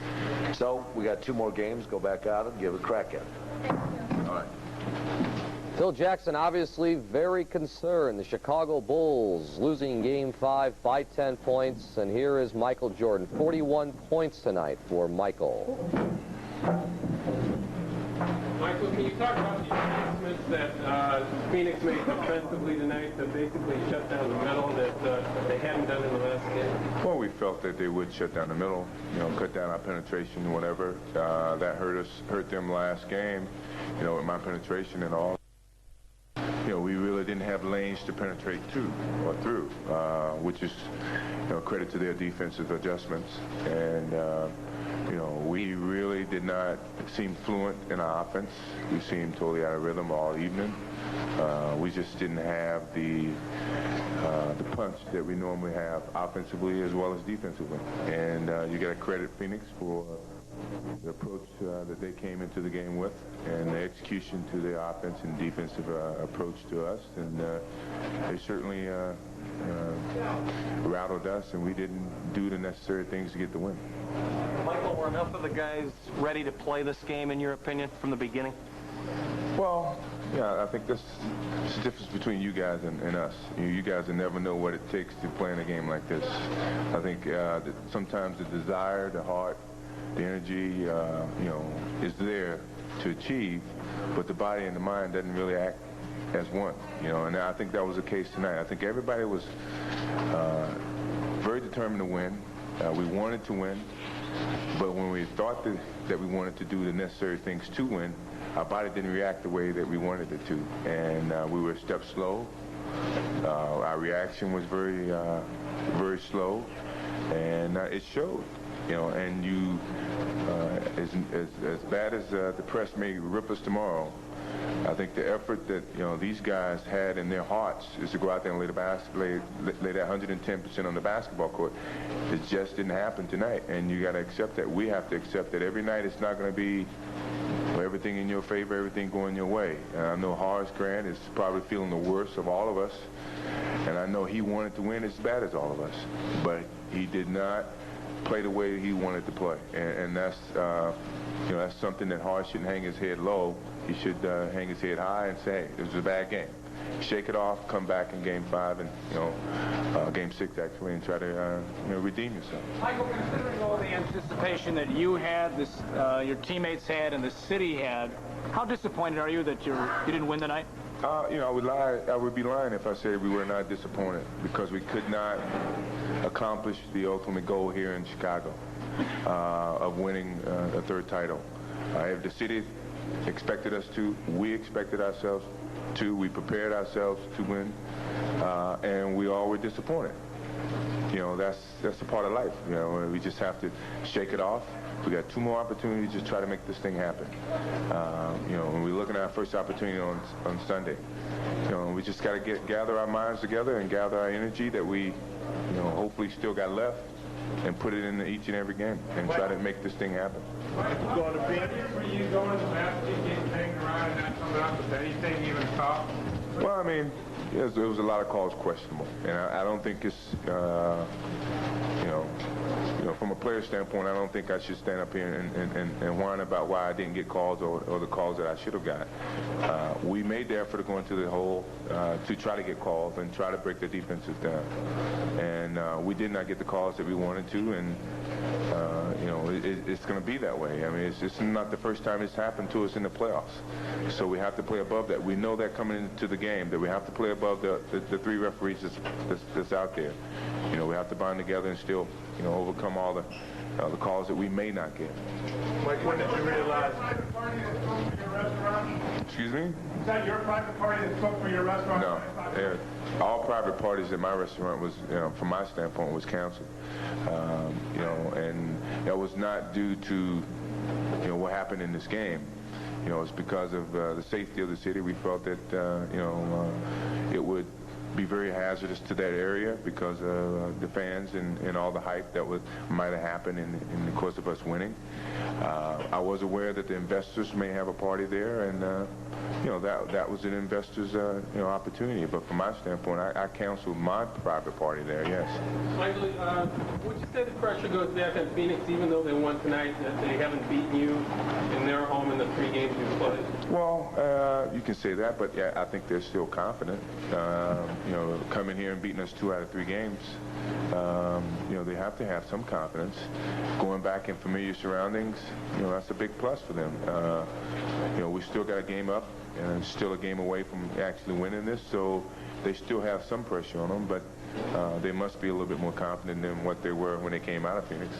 Michael Charles said he thought that you were tired and that they made you work much harder to get your points tonight. Charles Barkley, 34. Said he thought you were tired and that they made you work much harder for your points tonight. That was a factor. Would you agree? No, I don't agree with that. I mean, naturally, you find your points in the course of the game where you're, you know, digging for breath. And yeah, I had my times in the course of the game. But I felt I was pretty strong down the stretch. I felt everybody wanted to, you know, contribute to the different outcome that the game presented. But you know, I don't think I was as tired as, you know, I was in the triple overtime, by no means. When did you realize in this game that you were going to have to change your plans to go to Phoenix? 37 seconds left. I think it looked kind of dim for us, and you know, you just had to fix it in your mind that it wasn't going to happen here. And you know, even though it was a very disappointing thought, that's the reality thought of things. And you know, I think we would be disappointed today and probably half of tomorrow. But as professionals, we got to walk this thing off or wear this thing off and get back and ready and try to win it on Sunday. But you guys been able to come back whenever it looked like you were going to lose a lot of times and still win a game. Do you think y'all relied on that thought some in this game? Well, we got out of the blocks slow. And we gave them, I wouldn't say gave them, but you know, they got out of the blocks quicker than we did. And the whole game we were fighting back. We got within 7 points. Yeah, we believed that we could come back, but we kept shooting ourselves in the foot. You know, we would get a steal, get a rebound here, we go down, turn the ball over.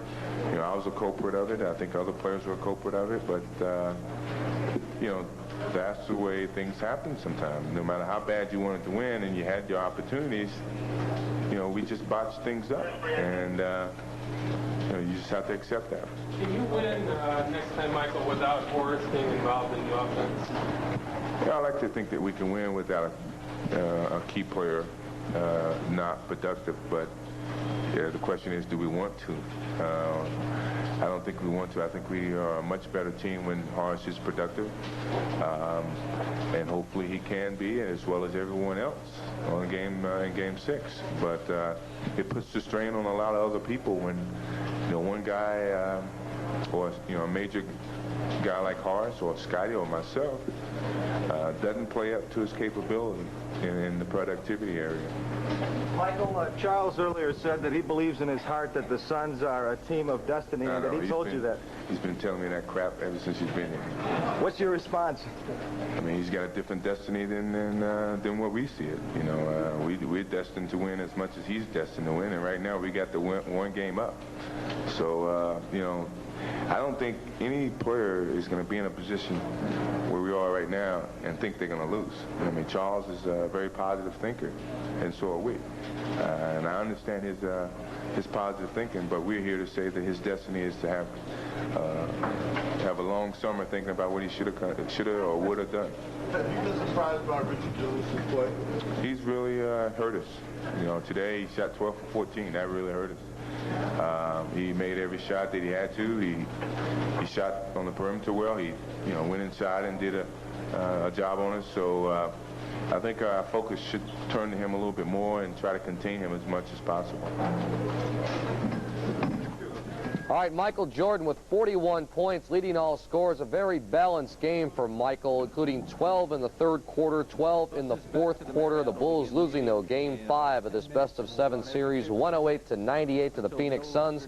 Bulls still lead the series 3-2, Game 6 Sunday in Phoenix. I'm Steve Cashmere, along with former Bulls great Norm Van Leer. We're going to go to a break right now, show you the leading scorers on a board. When we come back, more from the Chicago Stadium, more post-game as we continue here on the Sports Channel Report post-game show.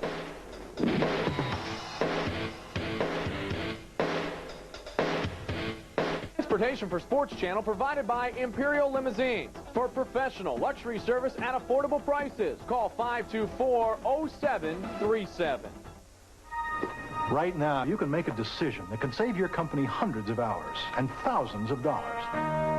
More than 1 million small businesses already have. It's the corporate card from American Express. It says you do things professionally right from the start. Use it for all your business expenses, like your company's gas and auto repairs. We'll report them by category so they're easy to track. And we'll even provide records of charges to make tax time easier. And it's so easy to apply. Call 1-800-SUCCESS. Just answer some quick questions and they'll start processing your application immediately.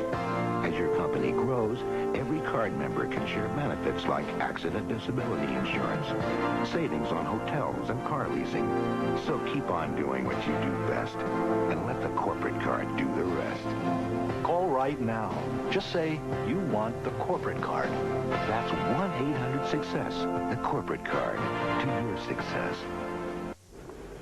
5 games have been played. The home team has only won 1 time. Chicago Bulls still lead the best-of-7 series, 3-2. The final 2 games will be in Phoenix. Game 6 Sunday evening. Possible Game 7 would be Wednesday evening. Let's go through the highlights of Game 5 here in Chicago tonight. The Phoenix Suns look great from the get-go. Look at the good ball movement here. The Suns to Richard Dumas right here, part of a 7-0 run. Phoenix had a 15-9 lead. But the Bulls did strike back. Pippen to MJ, beautiful alley-oop. Suns by 8, though, 23-15. Michael trying to get something going. Will turn the ball over right here. And watch Phoenix on the run. That's KJ. He's going to get it to Charles Barkley. Phoenix led by as many as 16 points. Phil Jackson starting to worry. Phoenix led by 12 after 1. But the Bulls start to move the ball around in the second quarter. John Paxson buries 3 three-pointers. They cut the lead to 5. Then the Bulls take the lead, part of a 28-11 run. Look at this. Michael hits it right here. It was 43-42 Bulls, their first lead of the game, middle of the second quarter. But then after the Suns led by 5 at the half, they built it 12 again. Oliver Miller to Marley to Dumas for the jam. Richard Dumas with 25. Suns by 14 again, but the Bulls aren't done yet. KJ loses the ball to Paxson, to Pippen to Michael right here for the poster. That cut the lead to 5, 76-71. Fourth quarter, MJ tries to continue the climb back. Right here, turnaround jumper. That makes it 88-81. It was still a game. But the Suns answer. Barkley breaking the double team. Danny Ainge nails a 3 at the top. Phil Jackson wants a foul somewhere underneath and said he just got a timeout. It was 99-88, but the Bulls were able to cut the lead again to 7. Michael, the turnaround off the glass coming up right here. It was 99-92 Suns with 2 minutes to go. But the next trip down the floor, watch what happens. Kevin Johnson, who was so tough, gets the pass from Charles Barkley. That seals it. Suns win it. Final 108-98. Michael Jordan leading all scorers with 41.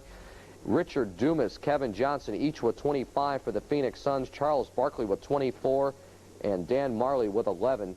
Horace Grant with only 1 point in this game. Scottie Pippen had 22. John Paxson with 4 threes had 12. B.J. Armstrong had 7. And let's go back down to the Chicago Stadium. A couple of big guys, Big Red and Big Tom. Gentlemen. Thanks, guys. It's Johnny Kerr up on the floor with Tom Borwinkle, who did the game tonight with Neil Funk on the radio. Tommy, did the Bulls look ready when they threw the ball up to start the game? I thought they really struggled from the start. Obviously, Phoenix jumped out big early, and they just seemed to be more aggressive. The Bulls, a little tentative. Michael hit the 3 to start out, but we're not able to get on the boards, and Phoenix getting multiple shots. And, you know, they built a 16-point lead. We've talked so often, a good team builds a lead. It takes so much to come back. The Bulls did come back, obviously, behind Paxson's three-point shooting, but just couldn't sustain, and it looked like Phoenix just able to dictate the tempo of this ball game. The Bulls didn't start taking it inside really until the third period into the fourth. But again, against a good ball club, so tough to come back. It looked like the Bulls doubled too much during the game. The start of the game, it seemed like there was a man open all the time. They found the right guy. They certainly did, and of course the Bulls have doubled an awful lot against this ball club, and they keep, you know, going and looking at the films, and you find out how they're going to double. They try to mix it up, but against a good passing ball club, it'll burn you, and the Suns able to burn the Bulls a number of times tonight. Bulls got hurt in their starting lineup when Bill Cartwright went virtually blank, and so did Horace Grant. Horace really struggled offensively. Obviously, only 1 point, 1 for 4 from the free throw line, 0 for 4 from the field. So Horace, who is averaging over 16 points for this series and has played extremely well, just not able to find the range here offensively. And of course, they had 3 starters that only had, I think, a total of 10 points in the ball game between B.J. Horace and Bill Cartwright, and that is tough to overcome.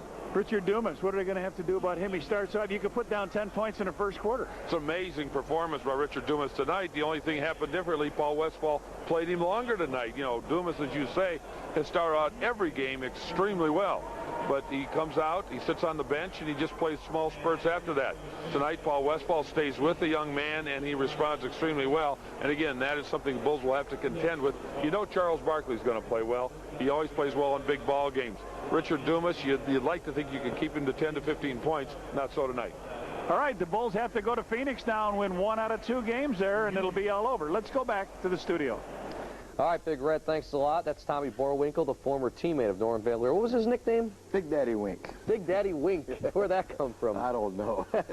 We have more names for everybody, man. All right, Storm and Norman Van Leer here. And Norm, let's go through some keys right here. After the Suns take a 16-point first quarter lead, you like the way Johnny Paxson comes in off the bench. Well, he got us back in the game, and we need that coming in from the bench. John Paxson came in, and this guy hits more key shots other than Michael Jordan than anybody I've seen on the Bulls. And he just lit them up, and really wished he was in there a little more in the offense in the second half, which I feel that wasn't what hurt us. Our defense hurt us tonight with the rebound. But Paxson lit them up for us, but at the same time, Dumas lit it up against us, and that got Phoenix on a drive. This kid was unconscious, you know, and he wanted to play. You can see a game look on his face, but once again, his teammates set him up with good passes, penetration. One thing about Phoenix, Steve, is when everyone's in the groove and moving, they get it to the open man. Barkley inside, Kevin penetrating, then you got Marley hitting his jumpers. Now Dumas is open, and man, he lit it up, and he set the tempo for Phoenix in this game. And I'll say this again. I don't feel it was our offense that hurt us as the Bulls. Our defense let us down a little bit. We've been talking all series about Richard Dumas just playing one quarter. He usually starts off the game with a great spurt. He has 10 or 11 in the first quarter. Then he goes to the bench, and he ends up with 10 or 11 for the game. But this was the first complete game by Richard Dumas, except for a fourth quarter. He didn't score. Barkley didn't score either. They didn't need him to score. Obviously, they win the game, but Dumas put together 3 good quarters and really was a big key tonight. Well, this is the first time Phoenix had the lead as much as they did, and the lead they had. So Westfall went with that, what got him there, and that's Dumas shooting the basketball. Plus, you know, it's just no turning around tomorrow. You know, you had to win. So you have to stay with him, and that's the name of the game in the playoffs. You stay with that hard shooter. Dumas did the job, and that's why they went to him. So, you know, that's the name of the game. But our defense, that double team wore us out. It made us tired because this team had a lot of assists, something what the Bulls usually do. And the Bulls had to fight and come from behind constantly in this game. After going down by 16, they did a good job to take a lead in the second quarter, but then after being down by 5 at half, it was just a comeback after a comeback. All right. Stadium, Tom Dorr and Julie Judelson. Well, thanks, guys, and Julie Judelson alongside. And Julie, 2 very different locker rooms. Again, you guys, we seem to keep getting these assignments. Phoenix Suns locker room, I'll tell you, first of all, again, as I said before, very, very calm, very matter-of-fact. It seems like these guys were just saying, we expected to win. We expected to go back to Phoenix and have a chance to win this series. This was not a wild room by any means. How about down in the Bulls? In that respect, there was a similarity to the Bulls locker room as well. I've never seen them with any loss ever wear such long faces or be so silent. Horace Grant, Scottie Pippen particularly taking this loss very, very hard. All the plans that were in the making, this is very tough for them. Yeah, I can imagine Horace Grant was very dejected. Horace had a tough night. Things didn't go very well for him. Julie had a chance to talk to some of the Chicago Bulls. I had a chance to talk to some of the Phoenix Suns. And in fact, why don't we right now go down and hear some of those interviews? Was it the boards, Scottie? Yeah, I think a lot of second shots opportunities that they got, you know, really was a big factor. And, you know, we just came out on our heels and didn't start the game off the way we needed to. Were you hoping it would be a repeat of last year when in the fourth quarter you had that big surge and you guys came back from that 15-point deficit? Well, I wasn't hoping that going into the game. I'm hoping that, you know, we could maintain and hold the lead throughout. But we wasn't able to do that. They came out and they had us pretty much climbing uphill throughout the whole game until the one surge that we grabbed the lead, but we never was able to maintain it. How tough is it to get your win back now? It's not tough at all. We got opportunity to go on that home court in Clancy. We didn't want to go back to Phoenix, but they proved us wrong, so it's not going to be tough. We were very confident that we can go there and win on their court. We don't feel down. The home court hasn't meant much so far. Any idea why? Why? I think he got 2 good road teams who are very competitive and know how to win on the road. Scottie, you just said it would be better for you all to win in Phoenix. Why? Well, maybe to take some distraction away from us. You know, everybody's distracted from this and that, and it gives the opportunity to really focus on what we got to do and focus on our job.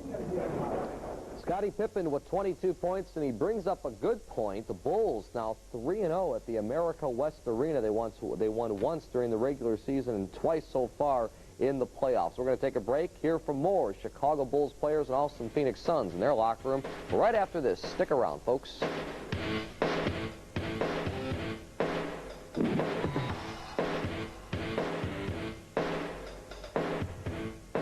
Solozzi, Ellison, Chevrolet, and Geo, we've always guaranteed you the lowest prices.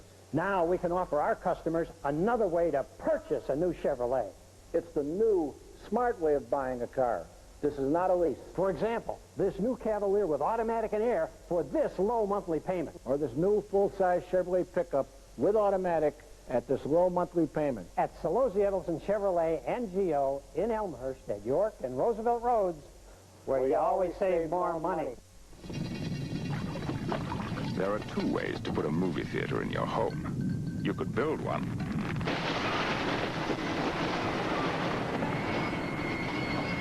or you could simply buy the giant 35-inch RCA home theater with SRS sound. It's the easiest way to get a movie theater in your home. Come see all the RCA home entertainment products at Aaronson's Furniture. Back here in our Sports Channel Chicago studios, I'm Steve Cash along with former Bull Norm Van Leer. We're going to go through another one of Norm's keys, something you found interesting, Norm. Well, I think the biggest key tonight is rebounding as usual. When the games are won or lost, especially in the playoff, it's rebounding along with defense. And Phoenix controlled this game by rebounding, playing their tempo-type game, getting up and down the court, moving, individual play, guys coming off the bench hitting, and the boards right here again, over and over. You cannot win ball games doing that, and Phoenix just offensively just tap, tap, tap until they got 2 points. That also wears you out. Then once again, Majerle didn't do a whole lot from the outside. Once again, another rebound, another opportunity. When you have opportunities like that, you're going to can them sooner or later. And on the other end, we play good defense. When I say we, that means the Phoenix Ball Club. And look, the block shot there, opportunity to get the ball, fast break. Hey, that's like a good football move right there. He throws it, but they get the foul shot anyway. And now, that was kind of questionable. But once again, Phoenix plays the defense. How did this not go for Scottie late in the game? That's the way the night went, you know, and it's a positive thing. When things don't go your way, you seem to you lose it at times. And I'll tell you another thing the Bulls had when they played defense was played against them. Michael was going from side to side as opposed to penetrating to the hoop. I noticed that a lot. It's like football. Instead of running up and down the court, you're going sideways. That's not going to work, and that also wears and tears on you. But once again, rebounding, defense. You do that, you do it consistently, you're going to win basketball games, and that's what Phoenix did tonight. You bring up a good point about Michael because we had a 55 the other night in Game 4. He was going to the hole. He said, told Phil Jackson. This is a game of adjustments. Each game, when Michael scored his 55 going to the basket like he did, Phoenix made adjustments. They stood up. He's got in his way. He made him kick it off, pass off. There was some questionable calls at times, but not enough to merit who won or lost this game. So, you know, they did their job. They made the adjustments. We'll see what the game will bring us to an adjustment on the Sunday situation that the Bulls will have to make. Obviously, Horace Grant knows he did not play well. Phil Jackson kind of skirted the issue right there when asked about Horace Grant. He said, I don't really want to talk about it. They asked him if he was hurt or not. He said, no, he wasn't, and that was it. Well, first of all, I think they took away from Jackson going to see the Grateful Dead tomorrow. I think he's more upset at that. I guarantee you Horace will be back. I'm not worried about Horace's points made here because Horace doesn't make or break the situation with his points. It's the rebounding and his intensity. He did not have that tonight, more frustrated than anything else. He has to pick it up because I've said this in the past and I'll say it again. When the Bulls are going to win basketball games, Horace Grant has to be involved on that board offensively and defensively. And tonight, he didn't do the job. We have more reaction from both the Chicago Bulls and Phoenix Suns locker rooms. Let's go back down to the Chicago Stadium. Tonight? Well, we might have came out a little tense, you know, but that's all part of being in a championship series. You know, we just have to regroup, go back to Phoenix, and steal a game out there. Is there a such thing as momentum? If so, are you concerned about the way they're feeling now as they go home? Well, right now, naturally, they have a little bit of momentum going back to them. They feel like, you know, they came in here, won 2 out of 3 ball games in Chicago Stadium. Everybody was counting them out. They have a lot of momentum, but, you know, we're still up 3-2, and we're going to be ready Sunday. Then you know you won 2 games out there. That's got to give you a sense of confidence. Well, we know what it takes to win on the road. We're going to execute better. We're going to play better defense, and you'll see a better defensive Bulls team. Stacey, you're not wearing as long a face as some of your teammates. Because I know it's not over. I know we just played bad today. We had a bad performance. We missed a lot of free throws, and we're going to regroup. We've been in this situation before. We're still up 3-2. If we were down 3-1, then you should probably see my face long, but this team's got a lot of character, and we will be back. Stacey, how do you get done? Yeah, we watched the films of Game 4, and they killed us on offensive rebounds, and it was real humiliating. And the way they took it to the basket, we weren't there, so we had to be more aggressive defensively, especially on the boards, because when we out rebound teams, we seem to get the victory. And if we can keep them off the offensive boards, it's hard for them to score besides Michael, and then we can get out and run. It seemed like that slowed you guys down just a little bit, trying to control the rebounds, but again, you still get the win. Was this something different that you guys talked about from what you'd done all season, instead of trying to push the ball up and fly it on the floor? No, we had a couple situations where we got out in our running game, and we were just doing such a great job at half court of spacing ourselves and giving them difficult problems as far as who they're going to double off to contend with Charles. And we had a hard time checking anybody who was spotting up, and, you know, hard to guard when we have that kind of spacing. The other thing that the spacing seems to provide is All right, Dan Marley right there. I've been handed the official stat sheet and some numbers right here. Rebounds, 45-35. We talked about that. Bulls out-rebounded by 10, and Phoenix got 14 rebounds. The Suns shoot 50% from the floor. The Bulls 46%. But the Bulls only had 9 turnovers. Phoenix turned it over more. They had 11, and the Phoenix Suns only hit 3 3-pointers. The Bulls hit 8 3-pointers. Normally, look at some of the stats. It's obvious that you can throw away some of these things because the Phoenix Suns win by 10. Well, once again, that 10 is probably the 10 rebounds they out-rebounded. It's the 10 points that was the margin. And once again, Steve, it's the tempo that Phoenix set, and the Bulls did not get out the gate, and that was the problem. And to come back, especially forget the heat, it takes a lot out of you during the day and things like that nature. Don't forget, it's going to be a real hot in Phoenix. But when you rebound and you set the tempo, and the people that came off the bench for Phoenix also did a good job, that helped. The only guy that came off the bench and really did any quality work for us was Paxson. John Paxson with 12 points, hitting 4 of 5 shots, including all 4 were 3-pointers. Okay, we've got more coming from the Chicago Stadium. More analysis here on the Sports Channel Report right after this short timeout.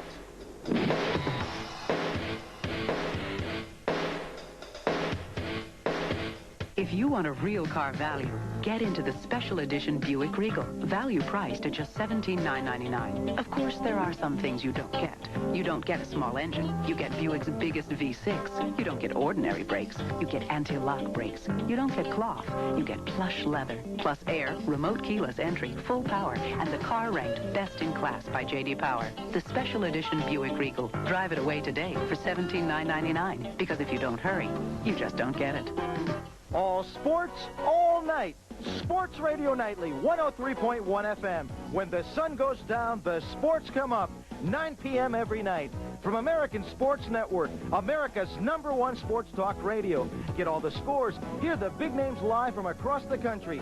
Sports Radio Nightly, 103.1 FM. Call 1-800-929-SPORTS and get your free membership in our new sports fan club, including this free tote bag. Call 1-800-929-SPORTS. Phoenix Suns win it 108-98. Horace Grant tonight, 38 minutes, 0 for 4 from the floor, 1 of 4 from the free throw line. That is 1 point. After the game, we caught up with Horace Grant in the Bulls locker room. Me personally, one of the worst days of my life. To go out there and not give anything. Very tough. Is this the toughest loss you guys have ever had? Me personally, yeah. And as a team, I feel that it is also. How do you guys get together? You've won 2 games in Phoenix, so you know how to win there. What do you guys have to do on Sunday? Come out and be aggressive and not let them take it to us and play at our tempo. We played at their tempo, and they got the victory. Was this a matter where you guys may have been too overconfident for this game? No, not at all. They came out and they hit majority of the shots in the first half, and we really couldn't stop it. We didn't play very good defense. Thank you, Horace. Horace, Sunday afternoon, what do you guys have to do to wrap this up? Go out there and play aggressive defense, and not let guys like Dumas and other guys come off the bench hurt us. We just have to play defense. Horace, what was the difference for you tonight as opposed to Wednesday? Well, I just couldn't get in sync for some reason. I didn't hit the boards like I did in the last game, and I was just out of sync all night. Is Barkley different? Well, he came out aggressive, and I knew he was, so I just didn't stand my ground, so to speak, and he took advantage of it. Horace, the whole team seemed out of sync. How do you explain that when you have a chance to clinch it on your home floor? I can't explain it. They came out and played aggressive from the first minute to the last, and they got the loose balls, they got the rebounds, and they got the victory. Horace Grant with just 1 offensive rebound, 7 rebounds for the game, and no team has ever come back from a 3-1 deficit to win the NBA Finals. Phoenix Suns were down 3-1. It is now 3-2. Let's talk about the bench, something we were talking about in the commercial break.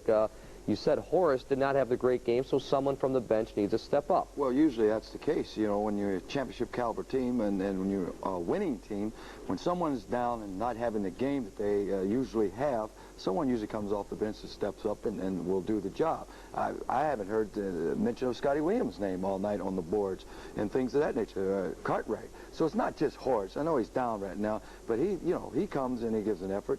The stats were not there tonight, but someone else has to step up also and do the job. Well, Bill Cartwright, for the record, 2 points, 2 rebounds in 14 minutes. Scott Williams, 4 points, 5 rebounds in 18 minutes. The Bulls are now 14-4 in the playoffs, 7-2 at home, 7-2 on the road, and they will finish the season on the road. 2 games to win 1. And they will be the world champions. Which game do you think they're going to win? I think the first one. Game 6. I think they're going to go out there Sunday, and it's going to be a dogfight. Again, Phoenix is home. Now, here's the point. Phoenix's crowd is going to be energized. They're going to have to deal with the home crowd. They're going to have to deal with all the tickets and all the hype and all the things. Maybe they have to put up some billboards, too, or boards for their city and those nice people in Phoenix, and see what happens out there. But once again, the pressure's on them. They're in their home court. Don't forget, Charles Barkley told them where to go before, so that adds to it. We'll see what kind of attitude they may have. Bulls are going to win this championship. You know, Norm, it's really interesting because they play the entire season for the home court advantage, but all of a sudden, no one wants the home court advantage, right? Well, you have 2 teams that are entirely different, say, like the New York Knicks. New York Knicks cannot win on the road, and they have that type of defense. For one thing, when you play great defense like New York and the type of physical play they use, you get away with more of that at home than you do on the road. These are 2 great athletic teams, 2 well-coached teams with great superstars in these teams. They can carry the show on the road. Plus, you don't have the distractions, as you mentioned, the tickets and everybody wanting to get your parking spot and whatnot. And dealing with the press and everything else. People have no idea playing at home what it's all about with the hassles and things of that nature. And it is a hassle. All right, but how difficult is it going to be for the Bulls to get on that plane tomorrow thinking that they should have won it here and go back to Phoenix? Well, Can they get the enthusiasm up? Well, they're going to. They're going to have to.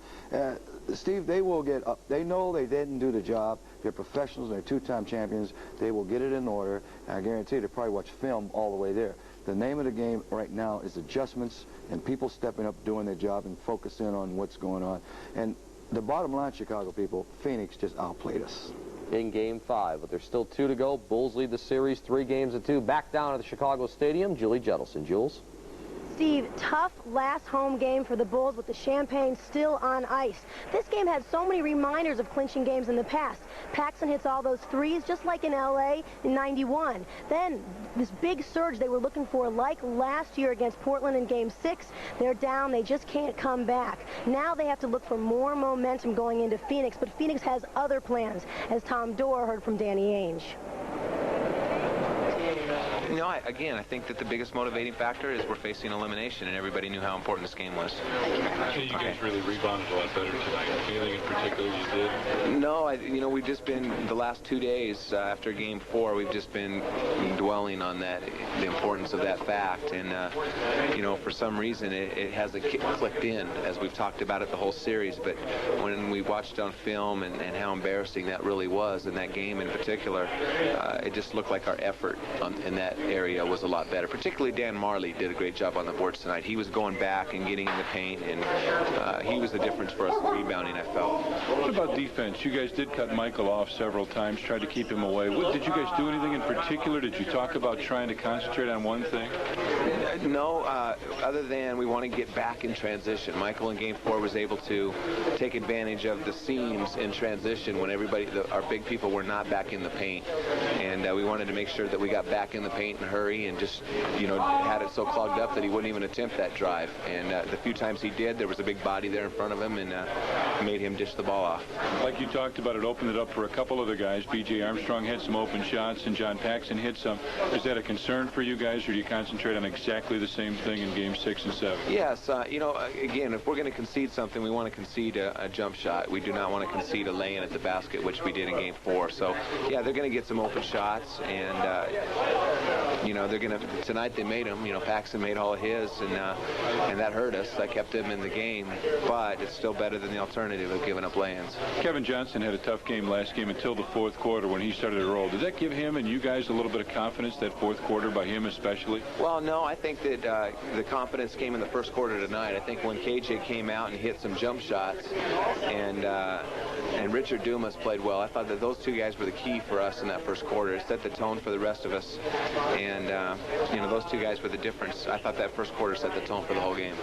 That does it for us down here at the stadium. For Johnny Redker, Tom Dorr, I'm Julie Judelson. Now the Bulls go back to Phoenix. Of course, we will have all your post-game coverage, so stay tuned to Sports Channel. Steve, now back to you and Norm in the studio. All right, Julie, thank you very much. And we thank our Sports Channel America viewers for joining us for the Bulls-Suns post-game interviews. We're going to be back with more. For our Chicago viewers, Jim Blaney still has plenty of sports news to talk about. We'll be back